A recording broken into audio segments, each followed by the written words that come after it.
Visitors, how exciting.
Now, what you're expecting is a sip. But I'm above that. I'm above audibly sipping into my microphone as soon as I start streaming this week. That's right. This week I am going to be commuting to and from stream with dignity, and I will no longer be making loud, obnoxious sips into my cup whilst stalling for time, basically. Let's face it, what is my intro if not just bullshit? Okay, maybe a little sip. All right, you win that one. Oh, man. Dude, we got a lot to talk about this week. First of all, Lynn, thank you for the raid. I appreciate it. Welcome in, everybody. Good to have you. How was stream? Lindsay, the legend, master of all things creative in the domain. I don't know, man. Lynn's awesome. Go give him a follow. All right, give him a follow, slap it down, and thank you for the raid. I appreciate it, Lynn. So today, we got a lot to do, man. We got a lot to do, bro. All right, super great. Yeah, listen. Of all things, D&D, I've never not heard a good take from Lindsay. All right. They're always on point, never wrong, except for maybe takes on clerics. We got to talk about clerics today. I got some real bad opinions on clerics today. But before that, welcome back to the stream, everybody. Welcome back to the stream. Welcome back to the VOD. A fantastic day, for it is indeed the first day back on Tuesday. Hey Evan, what can you wait for my intro to be? Pirates name their vessel? What? The ethereal plane. What? You didn't even spell it. You can't gaslight me like this, Sienna. You can't interrupt my intro with some bullshit TTS just to misspell plane as actually plane. This is upsetting. All right. No, I'm not gonna be trolled today. I will not be trolled today. Today, listen, Lindsay, you got here on the right day. Today is VTuber Appreciation Day, where I am going to take another one of my VTuber friends and turn them into a D&D character in my world. Today, very patiently waiting is Ashy. So it's Ashy's turn. So we need to take basically a Fate reference, combine it with a Princess VTuber, not gacha the hell out of it, and then, you know, we'll see what happens. You know, Fate. Oh God, what's up, Viddy? Yeah, no, Viddy, we're not too. I'm not letting you go back on Fate. Plain and plain sound exactly the same. Where's the difference in spelling? The spelling, it's because, what do you mean the difference in spelling? The difference in spelling is where Sienna finds all the humor in her. All right, you know what? Never mind. I'm not gonna worry about it. I'm not gonna be trolled today. Thank you for 100 bits, Sienna. I appreciate it. Lindsay, at some point in time, if you want to be up on the chopping block as one of my VTuber muses, I'd be happy to draw you as a D&D character. Last time we drew Amma, we turned Amma into a barbarian. This week we're gonna turn Ashy into a knight, a paladin, I guess. And then I think after that, I think Fishy's been waiting patiently, so I think we'll have to do Fishy after that. And I don't know, man. We'll see, bro.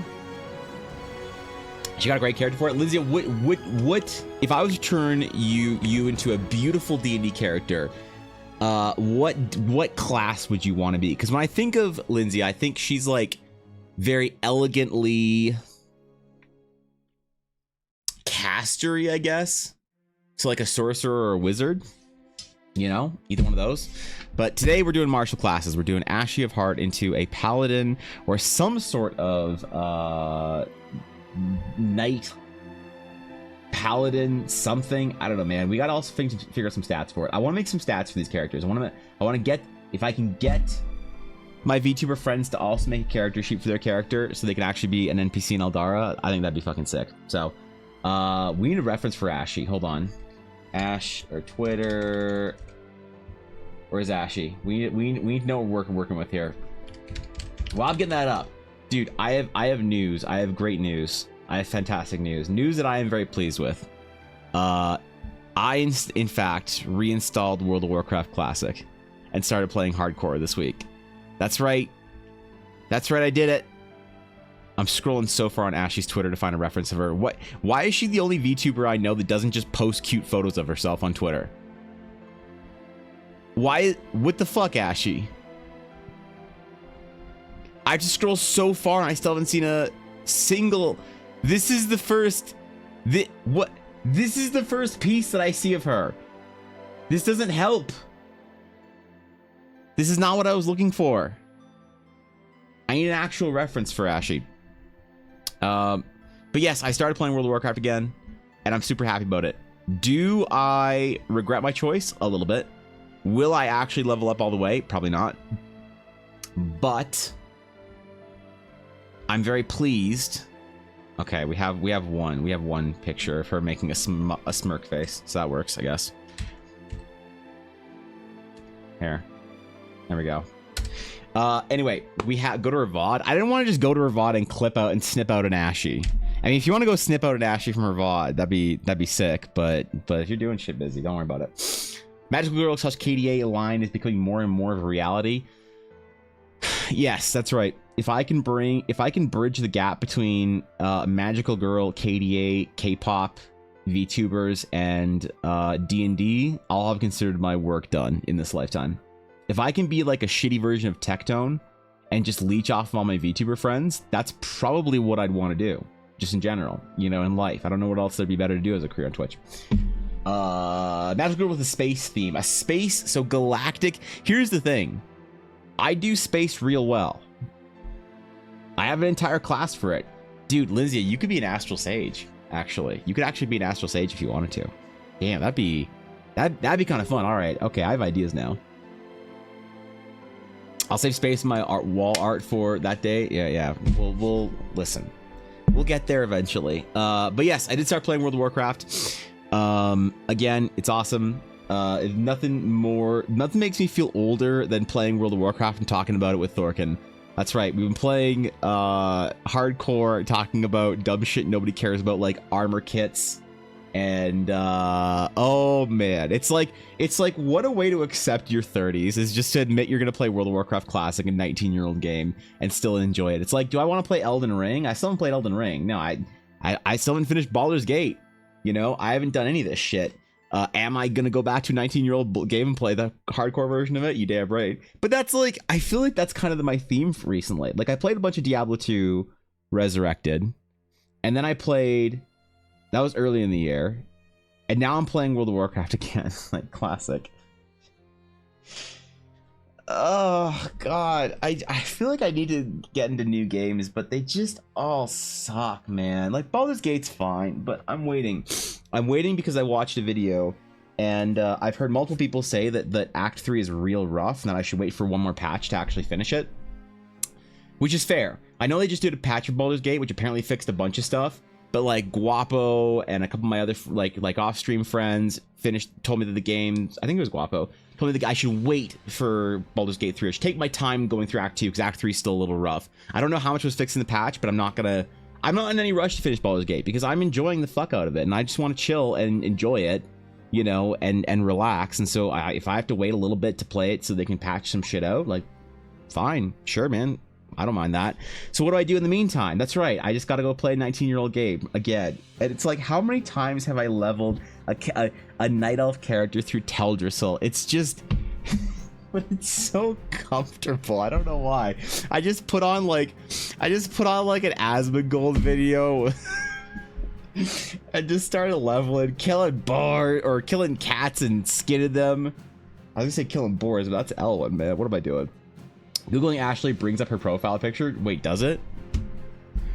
Ashy of Heart. What if I image search Ashy of Heart? Let's see. It does bring Ashy up first. Correct. You're not wrong. It also brings up some of her VODs. Wait, what happens if I Google Evan Blair Art? Evan Blair Art. I've never Googled myself before. Oh. Yo, I'm famous. I'm on Google. That's my first piece. That when you Google Evan Blair Art is this piece. This is the first commission that I ever did after I started streaming on Twitch. This is the first commission I did after streaming on Twitch. I think I did it for $80. That was a long time ago, man. Why is the work so old? There's nothing in here that's new. The newest piece in here is Amelia, but all this other shit is really old. And then me with a pile of Chris. Wait.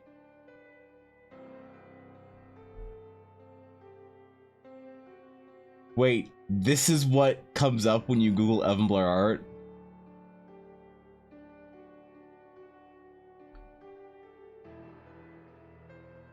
What the fuck? Might as well throw some Warcraft 3 in there. I would, Atomic, but I don't want to play Reforged. I hear Reforged was really bad and I don't want to play it because I feel like I'd make myself sad. Craving nostalgia factor? Maybe. Is that what it is? I'm legitimately enjoying World of Warcraft though on Classic.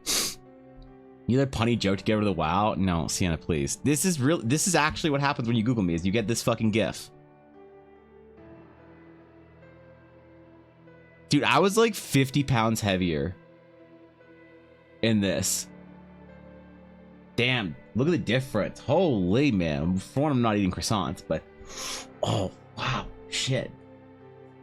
I see it. All right, I'll stop. Damn. That's impressive.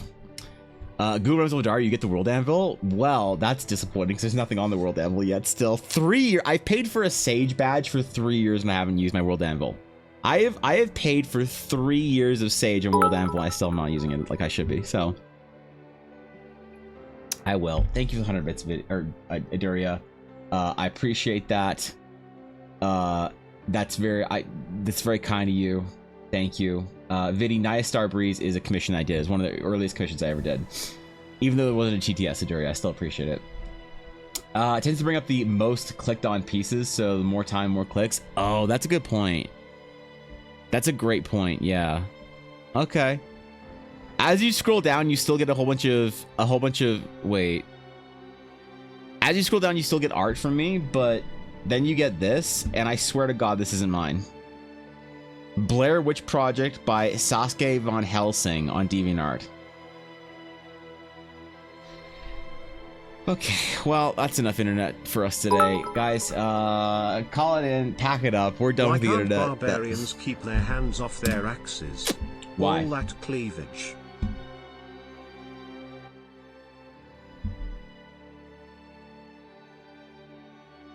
That one doesn't even make sense. Like, I understand cleavage and then cleaving with an axe, but I don't understand how cleavage relates to axes. I'm being fucking gaslit at this point. Okay. All right, thank you, Santa, for the 100 bits. I appreciate it. All right. Well, with the blessing of a starting off stream, Lindsay raid, which, by the way, if you guys aren't following Lindsay, go follow Lindsay. We are going to get into our project at some point in time today after the intro It and relates to why people can't keep their hands off.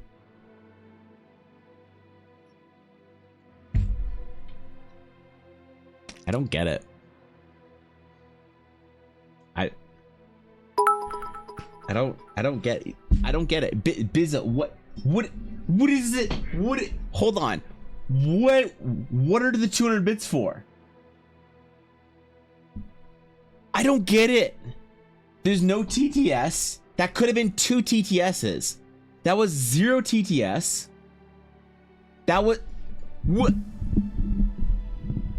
I don't. You just want the Pog emote? Oh, okay. All right. Thank you for your purchase of the Vandal Pog emote. Now you can Vandal Pog in all chats on Twitch. So thank you. I thought this was some like super deep mind game that Biz was playing, like Aduria levels of like random bit numbers with no TTS. I got scared.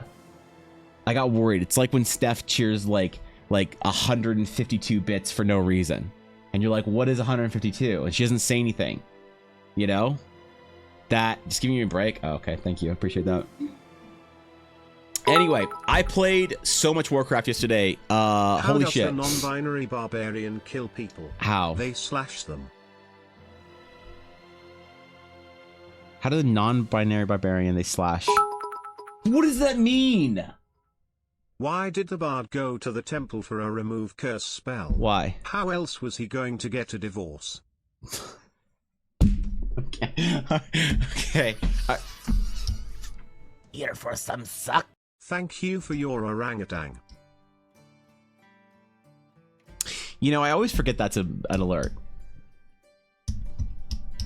I always forget that's an alert. I don't know why. Thank you, Vidaria, for the 690 bits. Thank you, Sienna, for the 100. Sienna, I think that is probably the best one. That's probably the best one in a long time. You can pin that one to the wall. And the video, I don't get it. What do you mean? Hold on. How does a non-binary barbarian kill people? They slash them.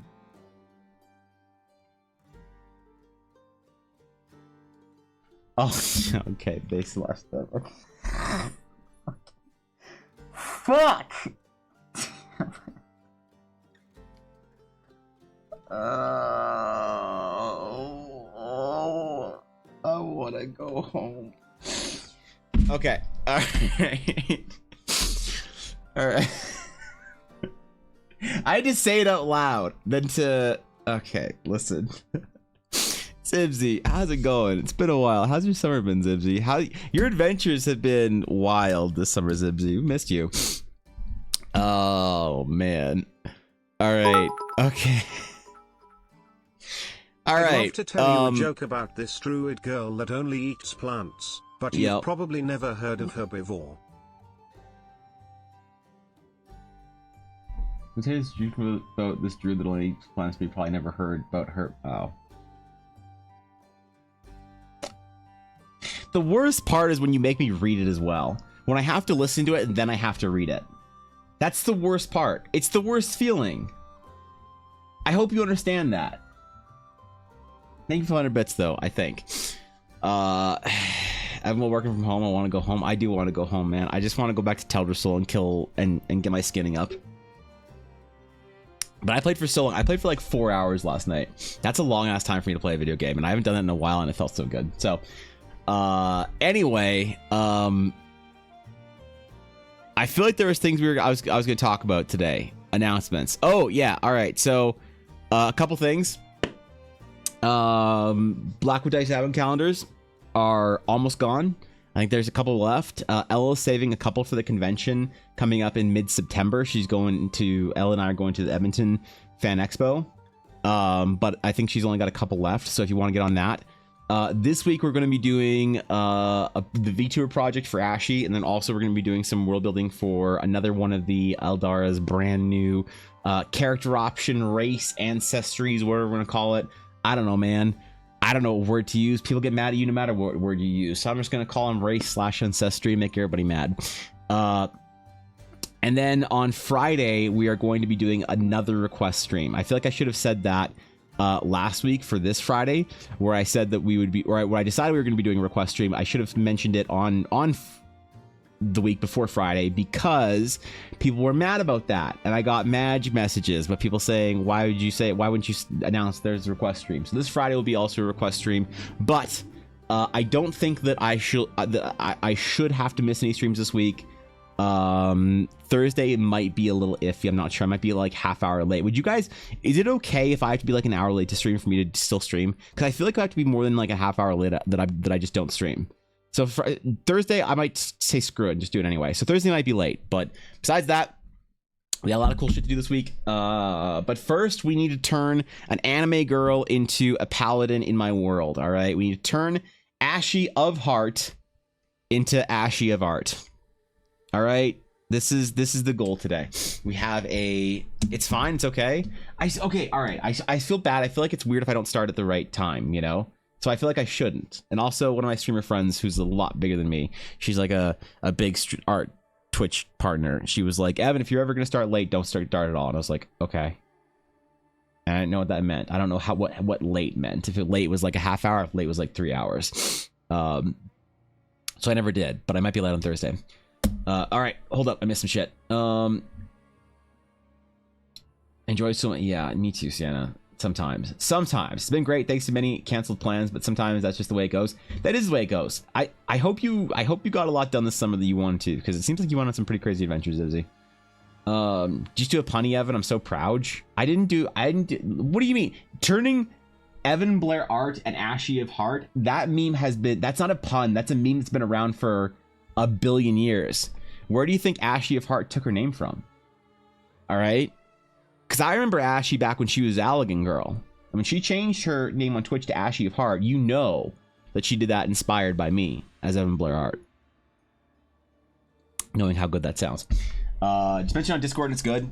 All right, that's fair, I guess. But does anybody actually read the Discord? Because I feel like the Discord like pings. A lot of people have the Discord muted. Fair. I don't expect anyone to have the Discord unmuted for my bullshit. But hold up, I need to get a picture of Ashley's in her full garb real quick. So I don't really necessarily want to just ping on the Discord, but I feel like I need to mention it on stream as well. What the fuck is the stream topics?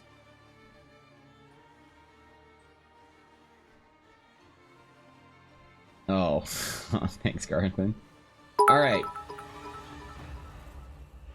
Evan, yours is one of 3 Discord that I don't have muted. Let's get Ashley up. Wait, really? One of 3 Discords that you don't have muted. That's insane, actually. Holy shit, really?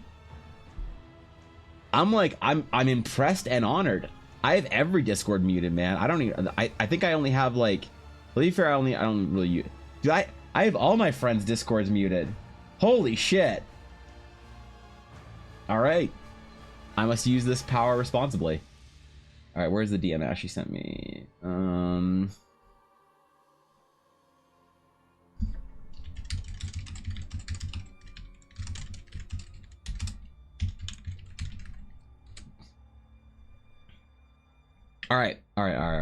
right.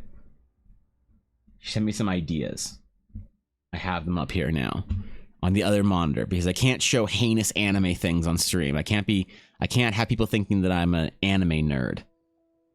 All right, we're all set up. So, I wish I could read all the times. Wait, but my brain turns to mush for most. That's not my fault, okay? Sketch already looks amazing. I just did a couple of portrait like what's the word I'm looking for? Compositions. Holy shit. How did I've never forgotten the word composition before. What's happened to me? I started playing World of Warcraft Classic and I can't think of anything but skidding. God damn. Okay. All right. No, I'm good. I did a couple compositions yesterday, and this is the one that I like the most because Ashley's. We can't do anything that's super like dramatically. I don't know, active or whatever. It has to be more regal. It has to be more like serious. The seriosity, because what's the main goal here when we're designing a paladin, a noble paladin knightly character? The goal is to try and get as close to a Fate ripoff without actually just drawing Saber and Vidi trying to like gotcha in for like a premium version of it or whatever. Okay, I don't know who else has a gotcha problem, but we need to protect these players in our chat. We need to not trigger them and activate their gotcha brains. Otherwise, they're just gonna spend their life savings on waifus and try and get that 5-star Kafka or whatever. So we don't want that. Ashy, all right, we need to design some armor for you. We need to make it look very regal. I'm going with Ashy of ponytail variation. So I thought there's either Ashy of long hair and Ashy of ponytail. We're doing Ashy of ponytail. It feels more battle ready to me, you know, because the most important thing with character hair when we're drawing characters is to consider the battle-itude of them, which is why the ponytail with the cute ribbon in it is what we're gonna go with. But we're trying to design Ashy like a paladin. This is also a world building exercise for me. This is also a design and world building exercise that's very important because I am going to try and build Ashy a paladin order in Eldara. And so what does that mean? What is that going to look like? Well, I'm glad you were wondering. The goal today then is to try and world build a paladin order, to write a full paladin order that also feels like it has a place in the world for Ashy's character, as well as satisfies one of the player options that I want to put forth for paladins, because I want to try and build Eldara in a way that it is class fantasy focused for all the different options you can choose as a class. By that I mean, like, I want to think first and foremost about what is the experience of being a paladin or a rogue or a druid, and how can we reinforce those and give them interesting choices. So things like paladins, your order hall, which god you serve, those kind of things. The one that I'm really unsure about how to do so far is warlocks, but I have a pretty good idea of how to do paladin options. So we're going to try that today, see how far we get, and I don't know, man. Just relax. Tuesdays are about relaxing and getting back into the groove of things for me, because it's been a couple days since I streamed, and, you know, I don't remember who I am. I don't remember what the fuck I'm supposed to do. It's like, what is Eldara? What is my story? What am I supposed to be doing on twitch.tuvalu/EBA? Oh yeah, that's right. We figured that shit on Tuesdays. Unless I start streaming on Mondays, in which case I would never forget or never need a warm-up day, because let's face it, I'd only be gone for 2 days instead of 3 days. So, Order of the Magical Girl, peak flow ability, Saber of Heart. Is this going to be the official canonization of magical girls in Eldara? Because I'm not canonizing it then. All right. I need this game world to attract the boomers. Okay, this has to be the World of Warcraft approved world. If I can't attract a bunch of 30-year-old balding sweaty men to play into my game world, is it really a D&D world? Like, having the VTubers here is great. Having the anime gacha fans is great. But if I can't make sure that my game world is accessible for the peak D&D players, what am I doing? You know? And so we need to figure that out today.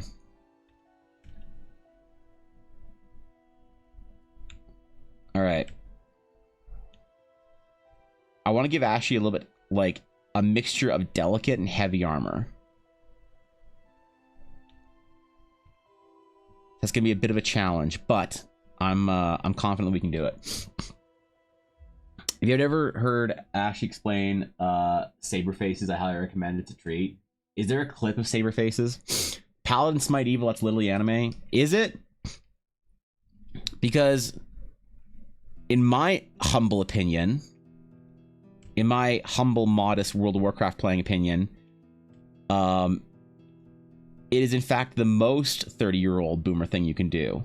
Which does actually lend to an idea, Ashy.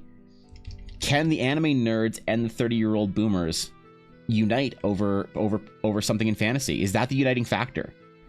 Paladins. Because how do you get the World of Warcraft Classic players and the Honkai Star Rail players to play D&D together? How do you attract both of them into your D&D world? And if Paladins is the way to go, I'll entertain it. I will. All right, Sienna, relax for a bit. You've had a hard stream so far of puns. That takes a lot of mental energy, and thus a lot of physical fortitude energy. Please rest up. Take care of yourself. Why do I keep opening up a new window every time I try and hit E? What the fuck? Is it because I'm hitting Control E? Control W? Wait, what? What am I doing here? What am I accidentally doing? Okay, I don't know. Whatever. I don't think there's a specific clip. I remember her talking about the one stream after I made a few comments about saber faces. I mean, I was probably there for it, but I was probably working. I'm very silent in Ashy's stream because Ashy streams during my like productivity time, when I'm like supposed to be like the most focused. When Ashy streams later, then I can be a degen. But typically, I think I'm there when Ashy is, or Ashy's there when I'm trying to be productive. But I do highly recommend Ashy. If you guys aren't following Ashy, likewise with my other recommendations, you should be following Ashy. Thank you for your service, Sienna. Yeah, Sienna tried really hard, Viddy. So the question is then, what makes for good paladin design? If we're gonna try to unironically merge cute anime art with paladins, I feel like we need to answer like a important question as to what it is that makes for good paladin artwork, regardless of the video game or the genre. How do we appease both the anime fans and the 35-year-old World of Warcraft boomers? How do we make plate armor that you could say, yeah, that looks like some magical girl shit, but also reflects the nobility, the grace of all things to do with anime VTubers? I'm not saying it's an easy project, but it is our unfortunate project in life. It is unfortunately our project. It is our goal. It is our calling to figure this out. Joan is the original Saberface, despite being a ruler. Giles Derise wished to meet her again, so Joan perpetually reincarnates. Artoria being the most notable one? Wait. Joan is the original Saberface? Hold on.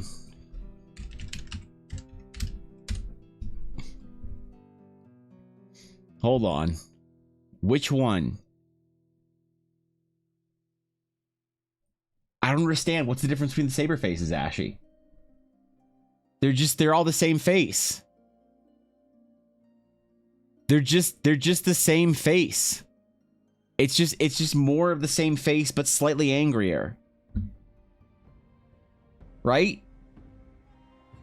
Is this just a level of angry? The only two Saberfaces that aren't reincarnations of Joan are Modred, who looks like Artoria because genetics, and Nero, who is coincidental. What do you mean they look like they're fucking anime girls. They all look the same. The only differentiating feature is the angle of their eyebrows and their hair. Are you gaslighting me right now?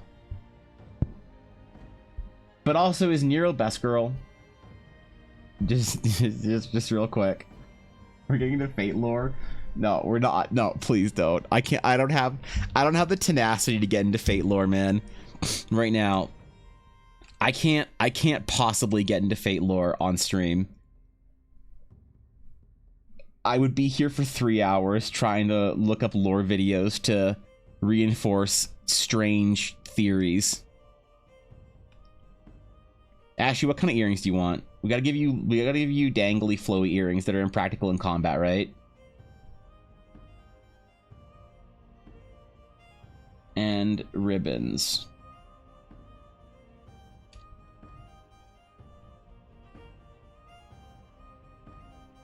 We can't forget ribbons.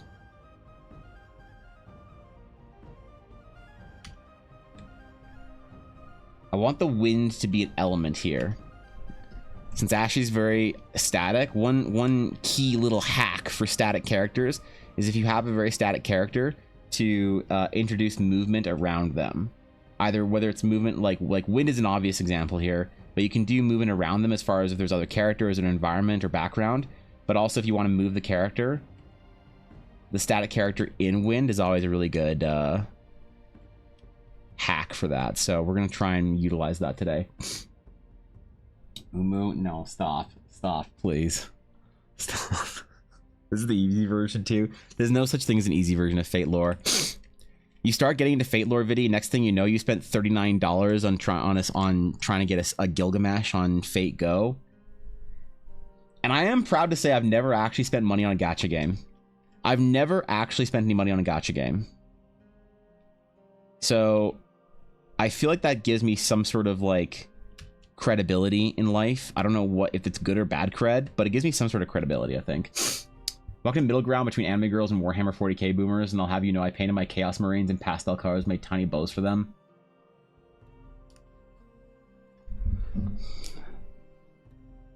Ulner, are you secretly the missing link? Are you secretly the missing link between the 35-year-old balding fat World of Warcraft men and the cute anime girls? Are you the chosen one to merge both these communities? Because that's the direction of fantasy. That's what we have to do. The boomers need some love too. They are the ones that are the second edition D&D players. They still play 3.5. They are still playing World of Warcraft Classic. We need them. Without them, our fantasy's lame and boring. But the problem is the new generation are the anime gacha fans. We need somebody to be the champion, to bring forth the 40k nerds, the Warcraft playing, Cheetos Dust covered D&D players with the gacha anime VTubers. Are you that person, Ulner? Are you going to be the one? The Heaven of Mars from Dante's Divine Comedy is a good reference for any paladin. The Heaven of Mars. Let's see. The Heaven of Mars. Nope. I just searched arms. Not the Heaven of Arms. The Heaven of Mars from Dante's Divine Comedy. Let's see.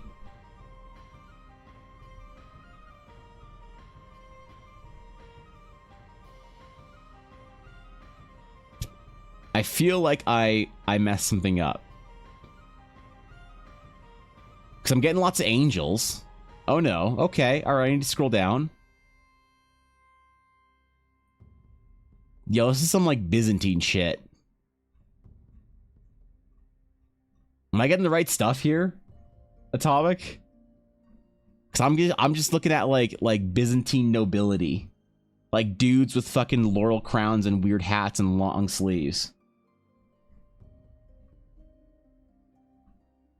I need some concept art for this that isn't like this guy holding on to Minas Tirith with dudes climbing up it or whatever. Not that there's nothing wrong with naked dudes climbing up Minas Tirith, but I want boomer references. I mean, I said boomer references, but I said not geriatric references. Holy shit. This is even too great for my power. Even I'm a zoomer in the face of this, Atomic. You've shamed me. All right, there.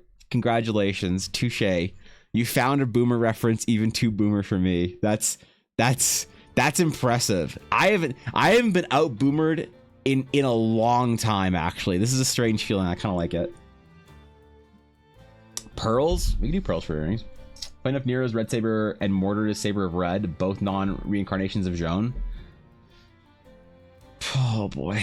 Someone explain to me the difference between all the sabers, because I don't know the difference between Red Saber and Saber of Red.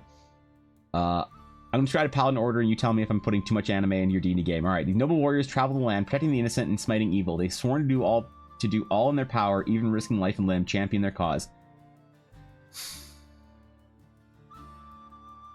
I feel like I'm missing a line, Ashley. Like you're gonna add an extra line, like, and look super cute doing it or something.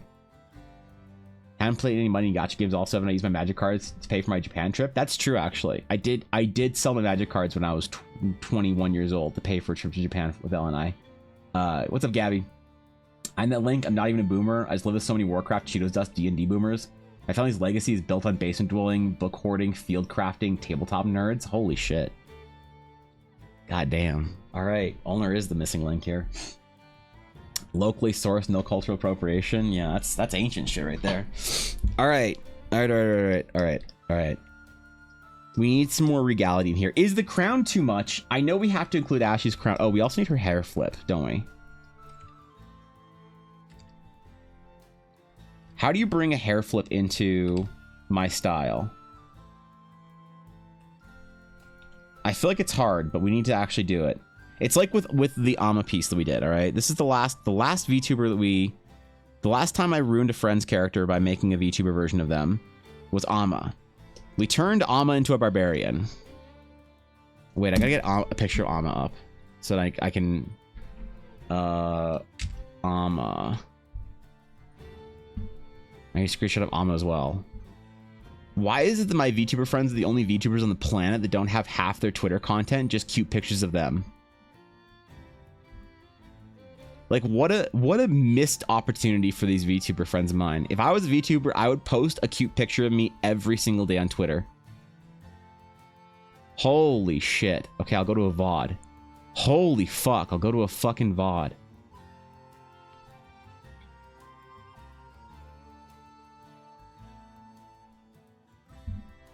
And snipping tool. No.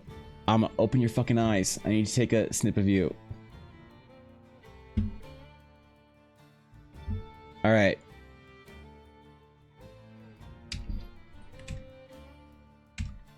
Okay. So this is the last comparison. Okay. I forgot her flower. I fucked up.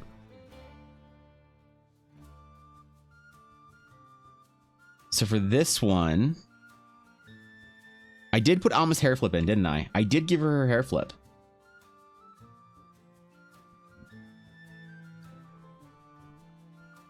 All right, we have to do hair flip then.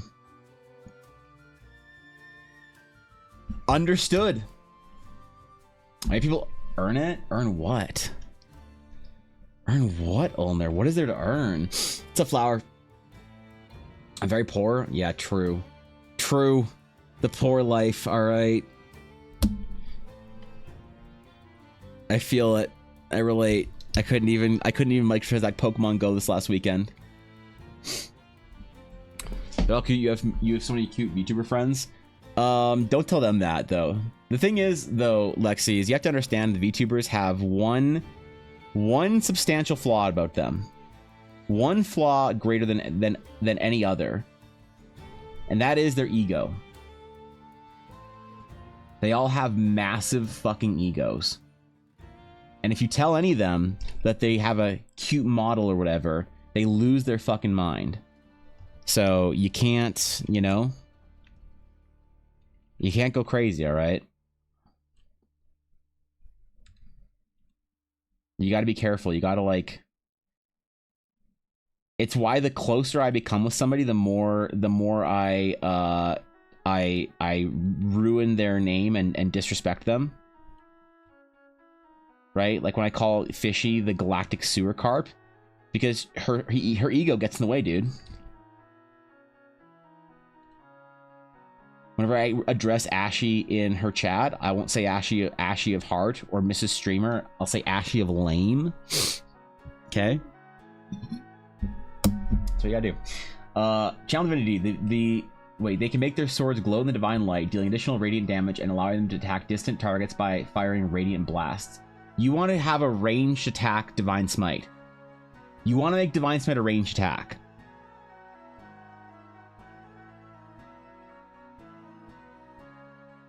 I'll allow it. I don't mind. That's actually kind of sick. As like a class or order feature. I do a DB battle map for a product I helped make 3 years ago. Over the last few days, I've been redoing it and releasing it in Roll20, and the difference in skill is staggering. In a post on Discord in a sec.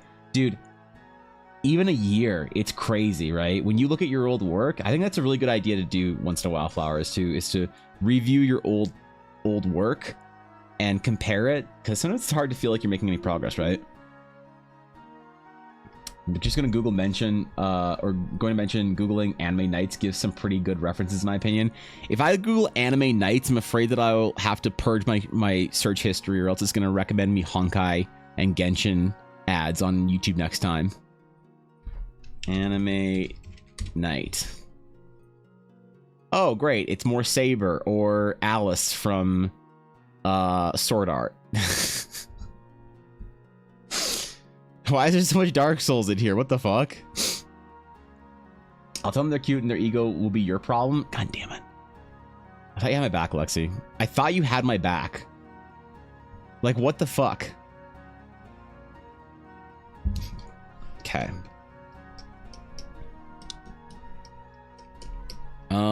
Let's do some sort of cool design on her armor.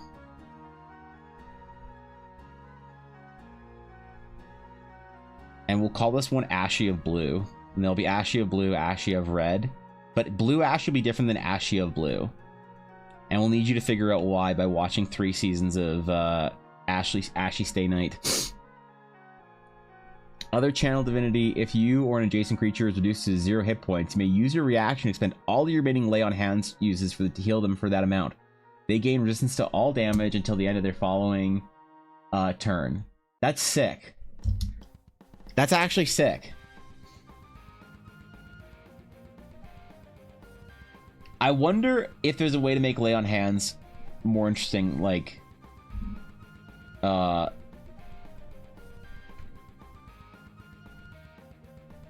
reactionary like that, just like as a spell. Or maybe it's not a good idea to do that and take away your like autonomy for lay on hands. It's like you increase the potency of lay on hands or whatever, but you have to change the capabilities of it, or the timing of it maybe. But I like it. You can't use lay on hands to heal up when Shadow Heart's out of spells. What's going on, Clock? Blue Ashy is just Artoria. Do I need to do dumb head armor for Ashy? I feel like the crown is good enough, right? Yeah, I'm gonna do Saber references. I know Joan has the stupid like helmet thing that doesn't protect shit. Can't expect anything from me. If you tell me to do something, I'll do the exact opposite. Ah, shit. You're right. You are a renegade, Lexi. I should have known better.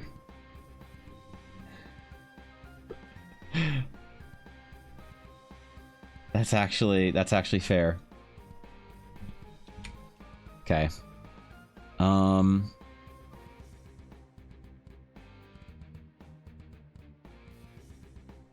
think scale mail is what we're gonna do for her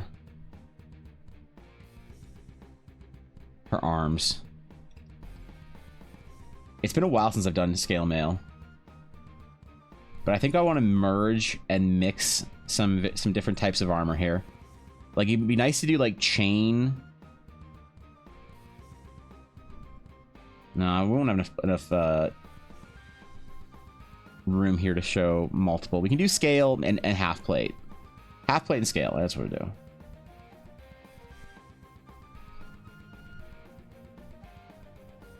Okay. We'll have like... Oh, shit, maybe I should zoom out a little bit. How zoomed in should I be for these sketches? Because these are also references that I'm going to use for my commissions when I open them up. Let's zoom out a little bit, just a smidge.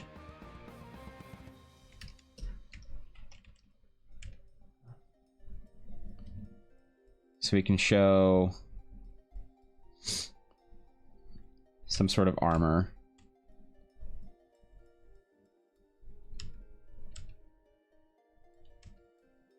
There we go.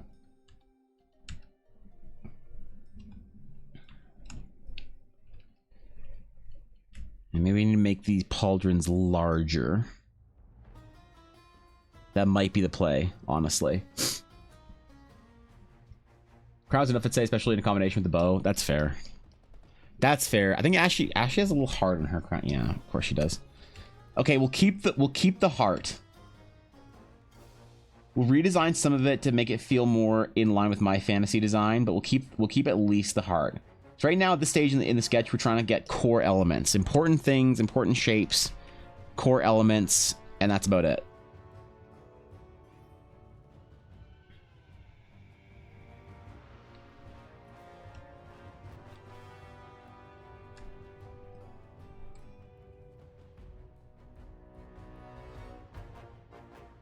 All right. What else? What else do we need here? I feel like everything needs to be like really beautifully and delicately etched and filigreed. Because this is like a noble's armor, right? This is the princess herself entering the battlefield. You look at like royal, like monarch armor back in the day, and holy shit. Let me try a couple different pauldron designs here, okay? See which one we like the most. It's actually a cute fate character that's ponytail plus tiara. Who? Who am I ripping off right now, Ashy? Just be honest with me. Who am I unintentionally ripping off?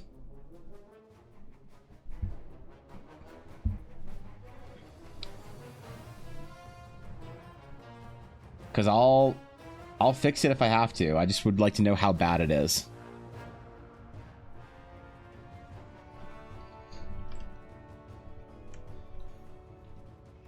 I said we were going to reference Fate, but I didn't say we were going to rip it off. His caster, it's different. Oh, okay, fine. She doesn't have a sword. That's fine. What's up, Lily? Prioritize Eldara. Well, the whole point is to try and like include your character in Eldara. Try and make them a compelling character in a different style that you wouldn't normally get fan art of your character done in, you know?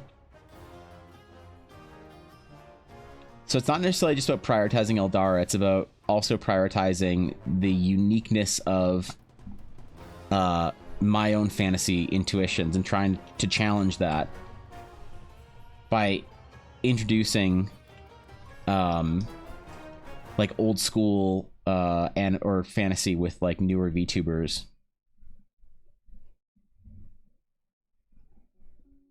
That is the challenge. What if you just do a giant heart on the shoulders?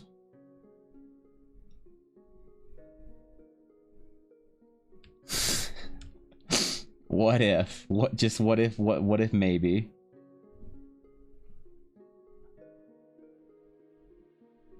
We could put some, hold on.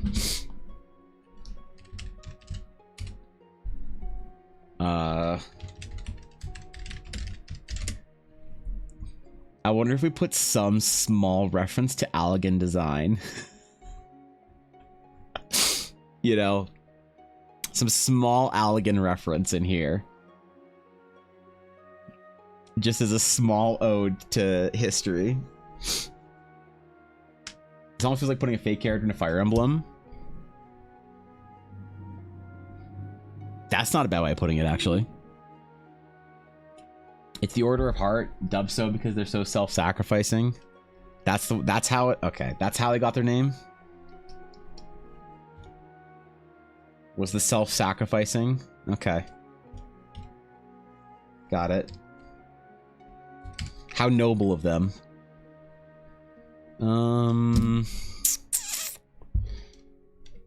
What if we tried something more boxy?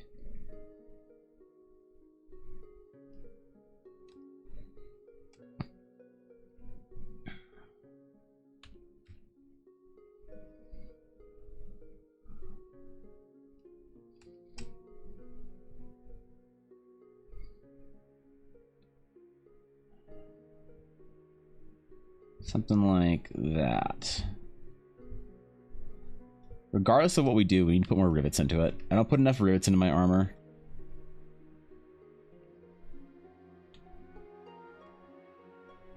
It's like I'll sell a belt as being like made of leather and stitched together, but I won't do it with armor for some stupid reason. Probably because I'm bad at art and should actually give up and just go play World of Warcraft all day because, you know, settle into my retirement now.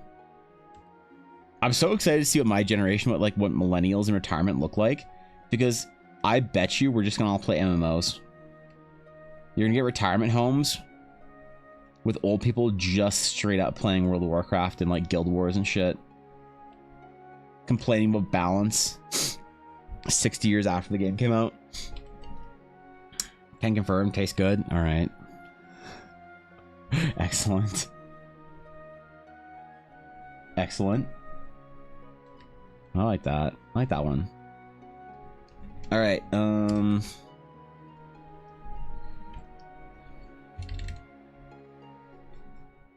So I wanted to have a little bit of height, but not too much. And that's a decent base, I think.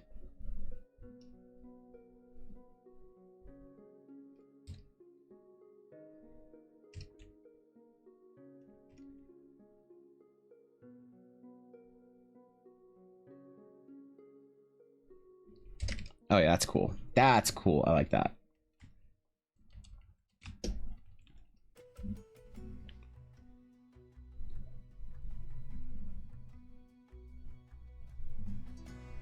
Sick.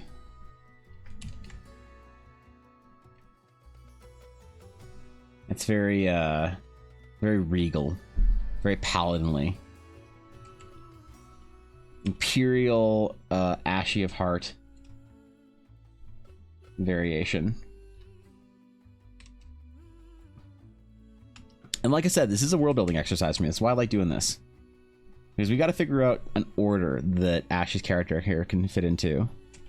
That Ashy of Eldara can occupy.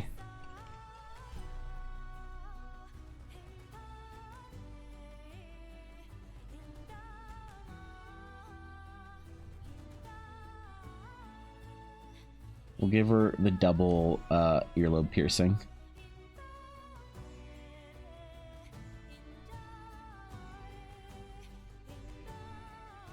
Okay. A bit of a challenge to show off a paladin from like the side profile, but I think it actually is really effective for what we're trying to go for here. Fries are greener. They could be could be Ingrid.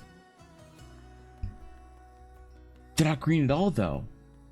They're blue. No, they're pretty green actually. They're pretty green for a blue. Wait, I never realized that her eyes were gold. It never occurred to me. The Order of Heart, oh, because they're so self-sacrificing. No, because the demons think their hearts taste the best? Because how pure they are? What the fuck? That's too metal.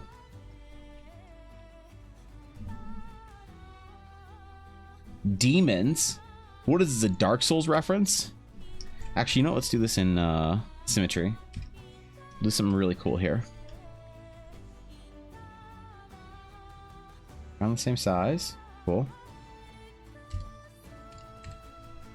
And then, because we need to make her armor, this is really the biggest show off we can possibly do for armor is her pauldrons. We need to show off all the design, all the fancy filigree, all the fanciness that we can possibly put into her armor on her shoulders. This is our one option or opportunity, and our only option is to go full design. In fact, we're going to risk doing something that I do very rarely, but threaten to do all the time. We are going to risk over-designing it.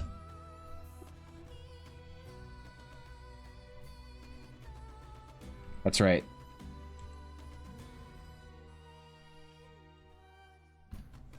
I'm not messing around this time. I'm fully willing to and committed to possibly over-designing this. Don't think I won't.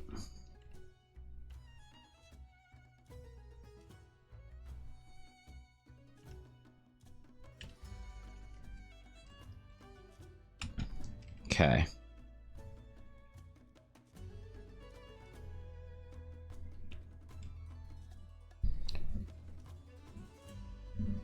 More rivets. Maybe we'll have like etched steel through the entire thing. It's like little sort of flowy etches, little floral designs through the, like just sort of catching the light a little bit.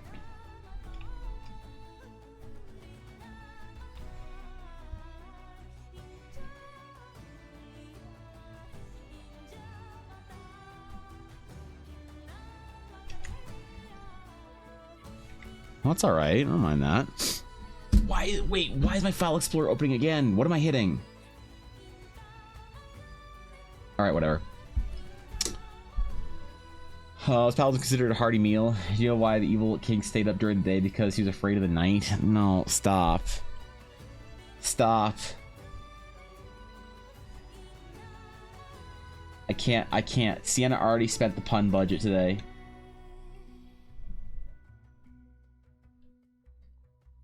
Why did Lae'zel go to jail? She was in possession of an illicit substance. She was? Doesn't Lae'zel try to kill you in your sleep just because you might be a mind flayer at some point in time in the future? Which, can you end the game right there? Like, I wonder if you like let her kill your character. Like, what happens? Does she like snap out of it and be like, oh no, I was not in my senses to think that I was going to end us? I wonder if she actually does, because Baldur's Gate is petty like that, and they would totally let you wait. Actually, yes. Consider if you're playing on using a commission reference, make a disclaimer on that. Wait, to what? What do I need to make a disclaimer for, Lexi? It was this group before, and that's it. She'll end everyone. Otherwise, she hostile to other camp members. She'll wait. So she'll kill you, and then you have to kill her in game. What the fuck? Why is she so angry, man? She never becomes cool. She just stays angry the entire game, I'm guessing.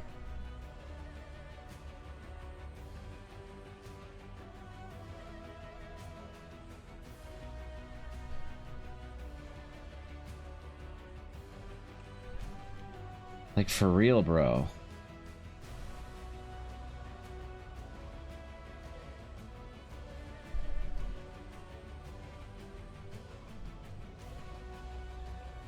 Okay.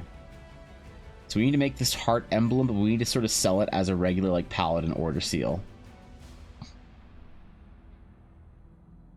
we need to make it look all, like, enchanted and arcane and shit. I wonder where Ashy would be from. Ashy would totally be from Stonemark, actually. Hold on. In Eldara, Ashy would 100% be from Stonemark and descend from Lorik lineage. From the old Lorik Empire. She'd be like an Asterian princess or whatever.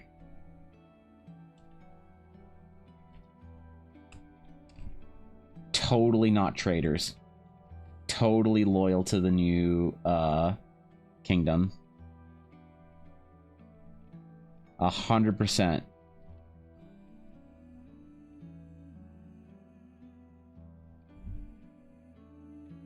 %, possibility of killing the new reigning queen in her sleep.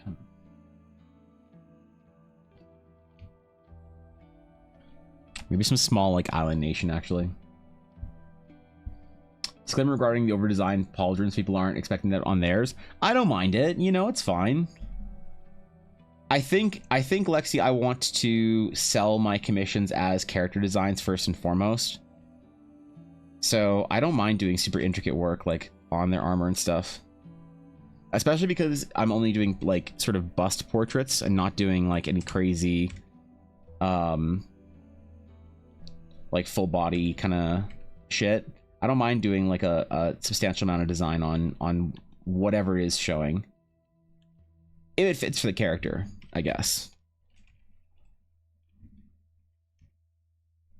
I think people have come to expect detail from my work, so I think it's a good opportunity to show an example of that, you know? All right, there we go. There we go. Now we're good. Now we can actually put this in. Because this isn't final line work, obviously, but we need to have most of it sort of ready and in place.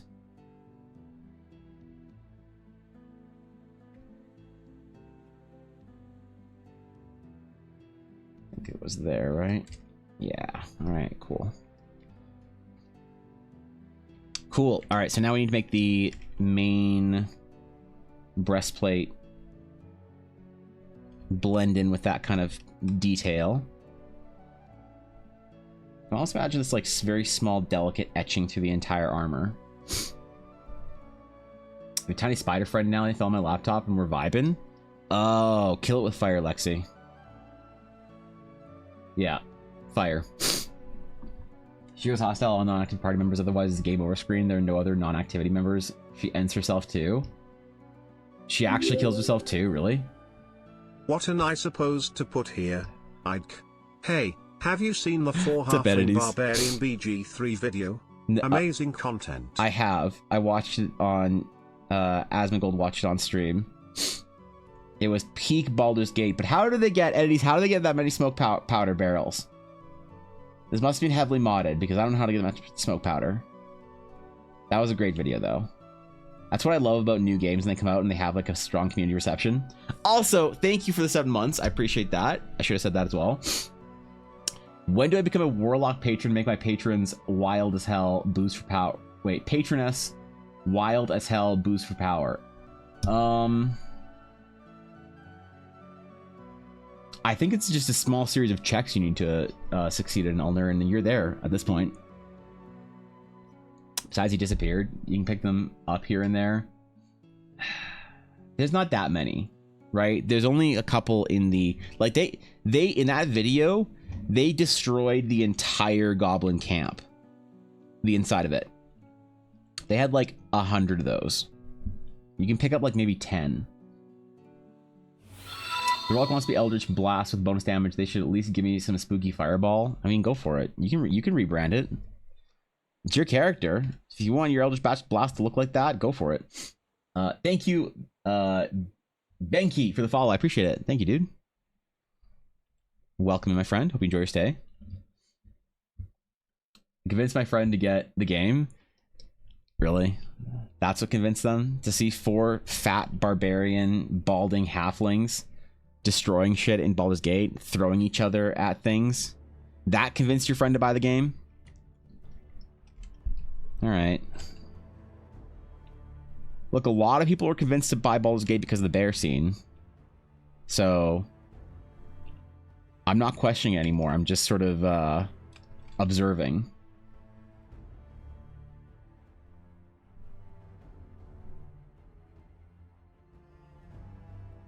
Okay. All right, we're looking good here.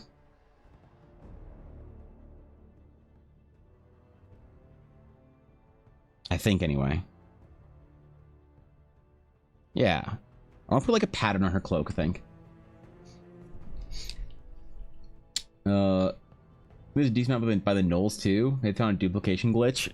I mean, it might have been an add-on or a mod, right? Because isn't there already a marketplace for mods?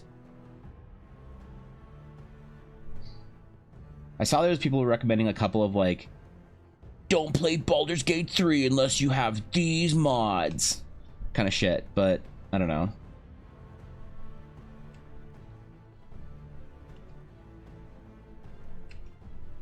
I didn't really pay too much attention, I'll admit. It was a tipping point for them. They were thinking about it, but show them all they needed to know. Apparently there's a mod that lets you adventure with everyone at once instead of 4. That would be absurd. I mean, that'd be broken as hell, but the time it would take to do combat would be absurd.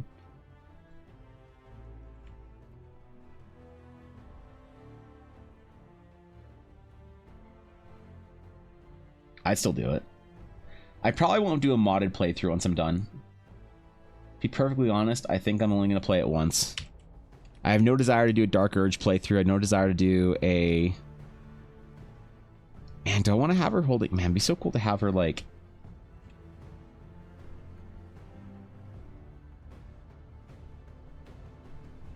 Show some big gauntlets.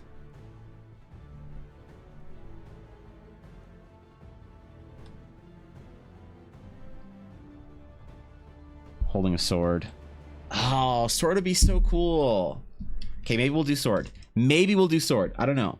Sword might be too much. Might be too much detail and shit going on, crisscrossing around the character. But I kind of want to draw sword as well, because I want to draw like the Ashy of Heart, like sword hilt.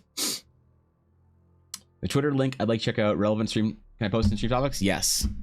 What is it? I will examine. I will observe.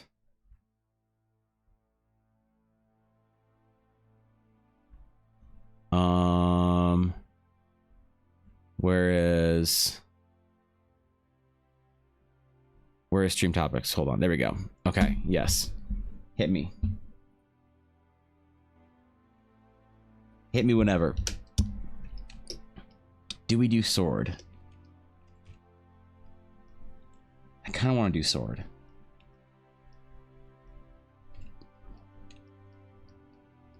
But then we might have to move Hashi over a little bit.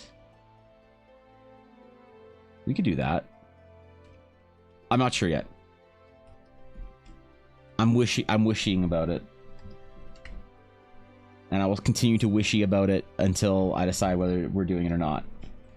And at that time, you'll know what I've decided. But for now, I'm going to keep wishing about it.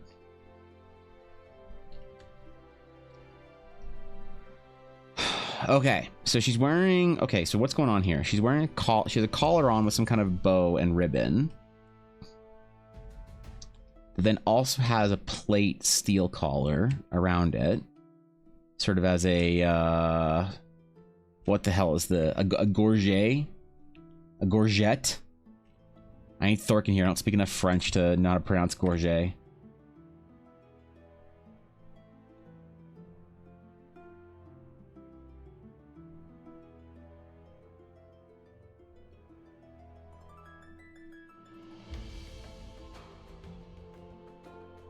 Alright. So we need to do fabric and then steel. And then... What is this? Let's see. Twitter link. Please check out Evan Blair Art. Twitch.tv/Evan Blair Art. He's in the midst of turning my anime existence into D&D.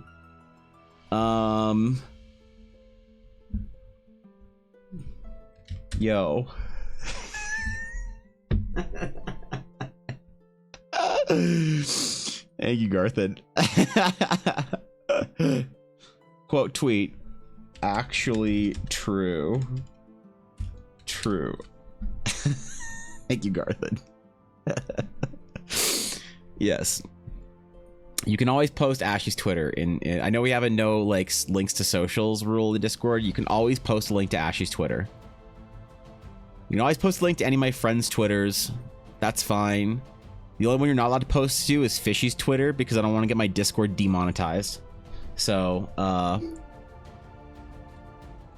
yeah, realistically, I think a big balancing factor is efficiency. A part of 6 individuals is going to be a lot more chaotic than one player controlling and building 4 characters together. Do you think Baldur's Gate takes longer when it's more people playing? Because like I don't know, I don't have any desire to play through a game like with like 3 other friends. So I feel like it would take longer. I don't know why.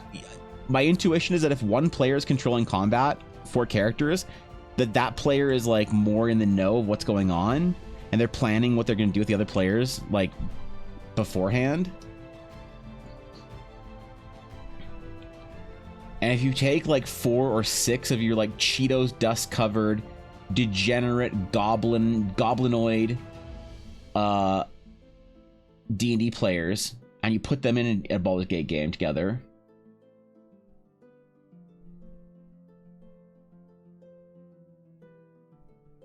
that it's going to take way longer. You'd still be in Act 1 after 60 hours. Also, who has 3 other friends? What the fuck? Just imagine the sheer implication I just made, that you'd have 3 friends to play Baldur's Gate with.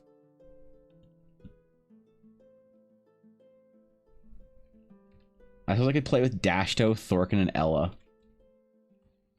We've lost Thorkin to World of Warcraft Classic, so... And I don't think Dashto ever is going to play Baldur's Gate, so there's that. Maybe Ashy and I'll just meme a game on stream.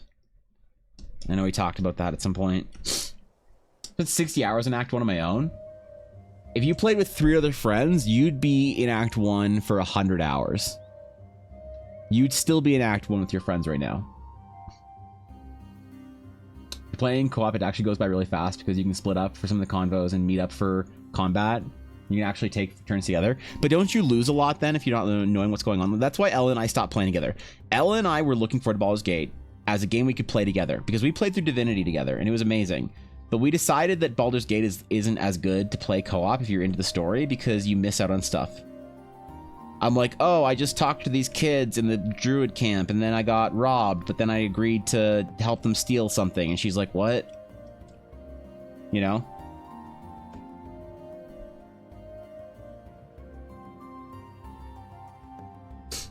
Dude, what are these allergies? Holy shit. I've been sneezing all morning. What the fuck, man? You're on Act 2? I'm only on Act 2 as well. Jade, Ren, Olner, and I played one night. Ren managed to find the actual worst timeline. What happened? Yeah. Stop playing co-op with 2 of my friends because it went by so fast. Did you like miss stuff? Is that why?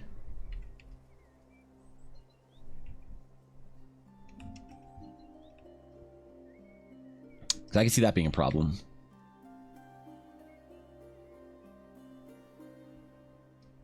All right, flowy hair. We need to figure out her hair anatomy.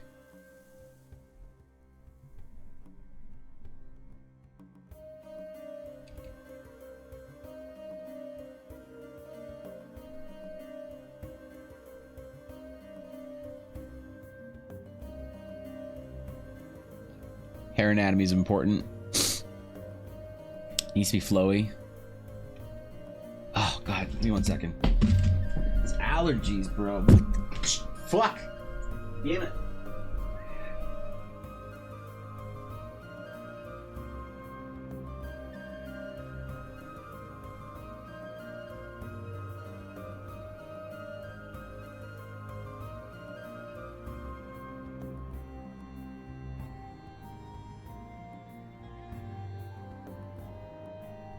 Alright, I'm good.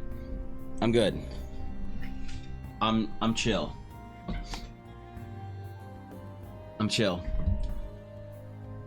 I wasn't gone for more than 30 seconds. You can't revolt entities. What do you mean, revolt? I was barely missing.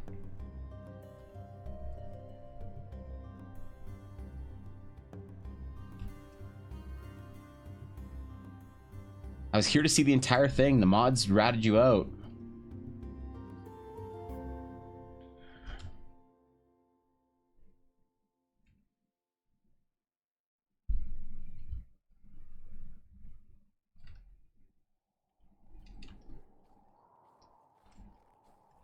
All right, this is better.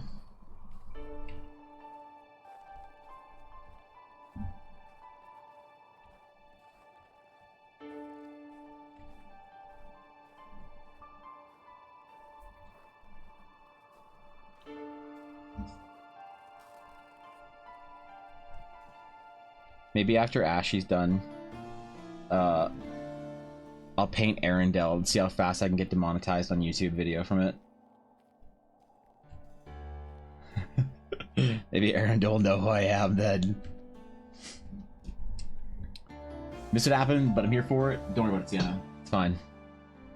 Druids grow have met barbarians smarter than you, Ren, but I am a barbarian, and so literally every druid died that day. You killed all the druids because of a grudge? Did you at least get Minthara as an NPC? Or wait, is that the drow Minthara? It wasn't like missed things playing co-op, but things went by so fast I didn't feel like I had time to savor the moment. That's fair. You didn't have time to listen to the bard singing at the Druid Grove and think, wow, this is so much better than the shitty music from The Witcher. So that's sure what happened to me.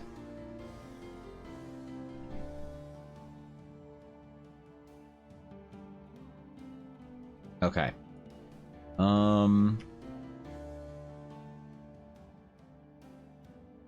I wonder if we made Ashley look too old. Nah. It's just hard to compare it to the literal anime version of her right beside. But this is about on point for characters I draw. I'm overthinking it.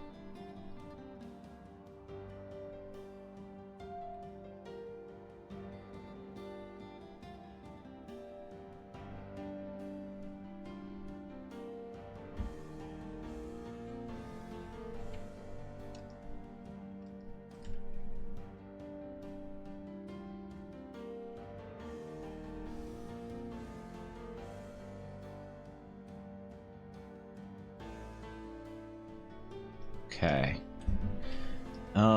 Crown time. What do we do for the crown? Crown needs to have some sort of fancy jewels and design on it, I think. Dude, online alignment test and got the perfect intersection between neutral good, chaotic good, true neutral, chaotic neutral. It makes 4 out of every 9 people. I think more people should fear my power. That's pretty good, actually. I haven't taken one of those like BuzzFeed "What alignment are you" quizzes since like 7th grade or 10th grade, and I miss it. You spend physics class taking quizzes online instead of actually doing work. Want to dance upon the stars tonight, down by the river, but couldn't. That's tragic, man. That's rough.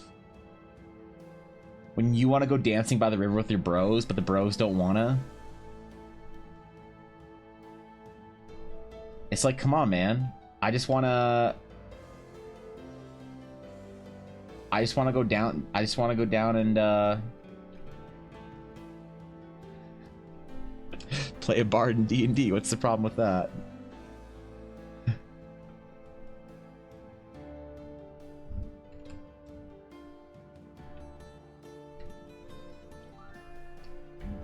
All right.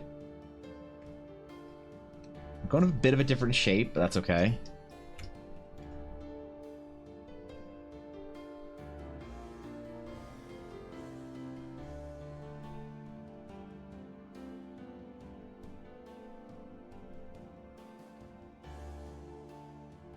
We'll do like some fancy design on all the little points. Do a very rare heart-shaped diamond or pink diamond. Ruby? What kind of gem is naturally pink? Shit.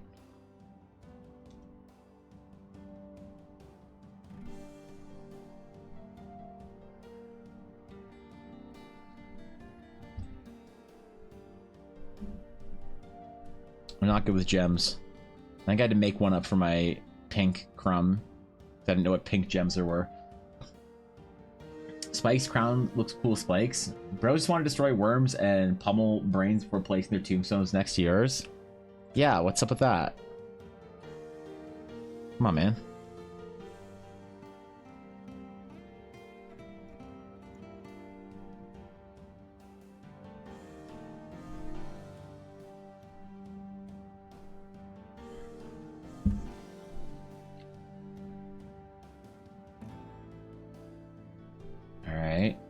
Doing this with to maintain a level of design across the entire thing. We can't have the crown looking like it's less design than the armor.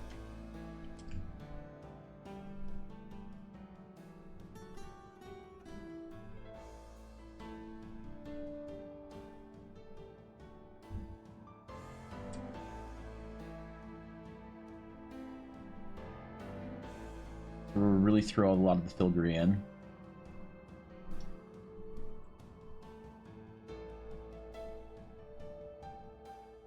So I'm thinking we give her a paladin order somewhere in Stonemark. Feels very stonemarky to me. Like northern stonemark nobility.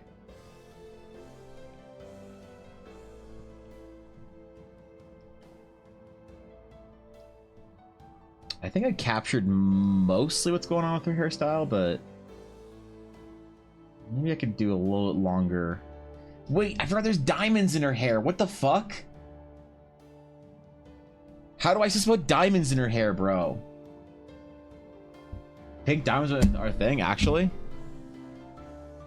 Pink diamond. But that's just a pink diamond, man. I need like a pink, different pink gems. Let's see. Let's see. We have garnet, jadeite,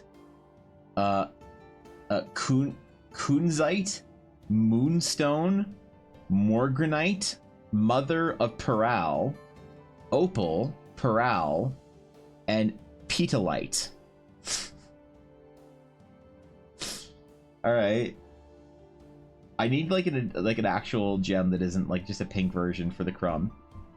So right now the crumb is called the sakurite crumb. And I think only one person... No, does anybody have... No. I'm the only person with the sakurite crumb. There it is. Currently has no owners except for me. But I need like a proper name for it. Maybe I'll call it the garnet crumb. Or the kunzite crumb. I can't call it the jadeite crumb or else I'll get Sailor Moon fans in here. And I don't want to get the Sailor Moon fans in here. Last time I had that happen, oh boy. Oh boy. That was a stream. Pink tourmaline. Hair wraps. We could do little hair wraps for the little hair diamonds. How do we want to handle that? How do we want to handle that?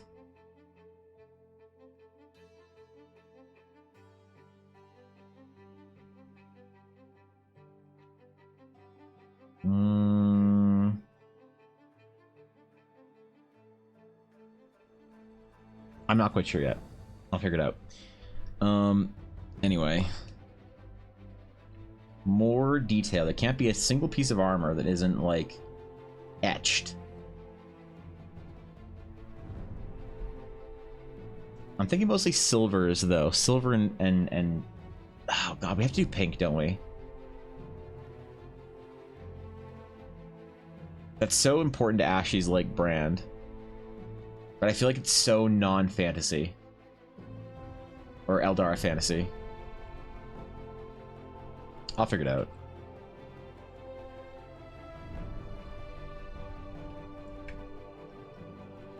The question is, do we sort or not? We move her over.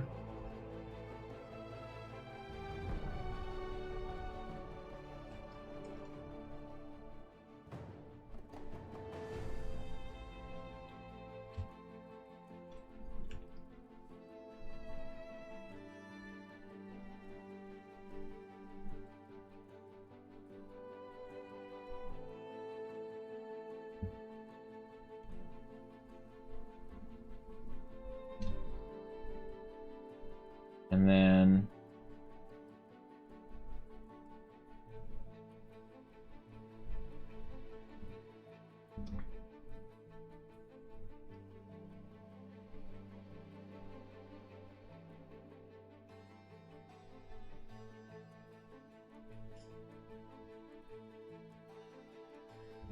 I'm just making another copy here of this layer so we can delete part of it as we go.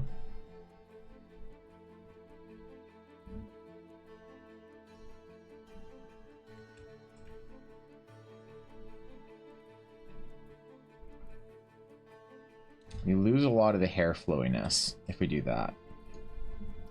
But we get a cool sword.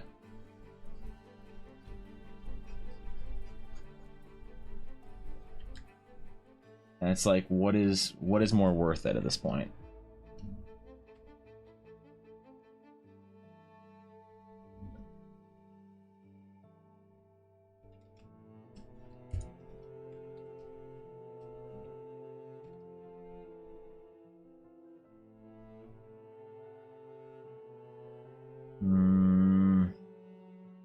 We'd have to move her arm back, I guess. We could do that.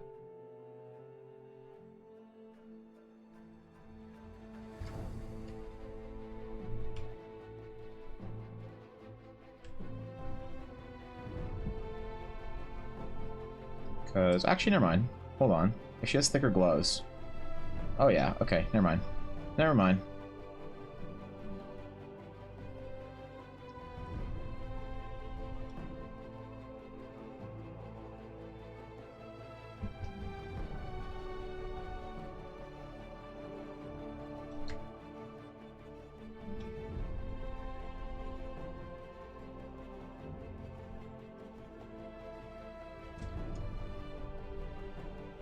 The sword would... Oh, man, what do we do? The sword's so good, though, hey? Ah, fuck it. We'll do the sword. She's left-handed? Oh, good point. We can flip it.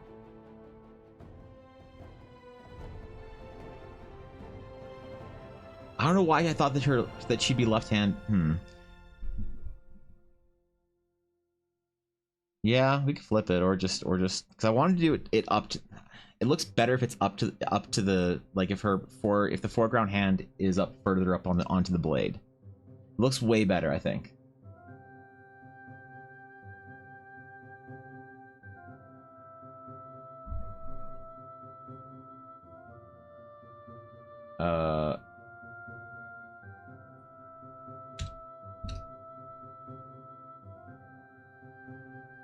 Where's my macro?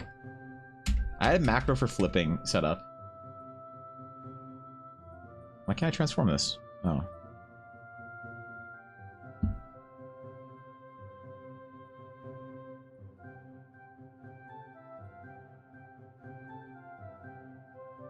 No, I like it the other way.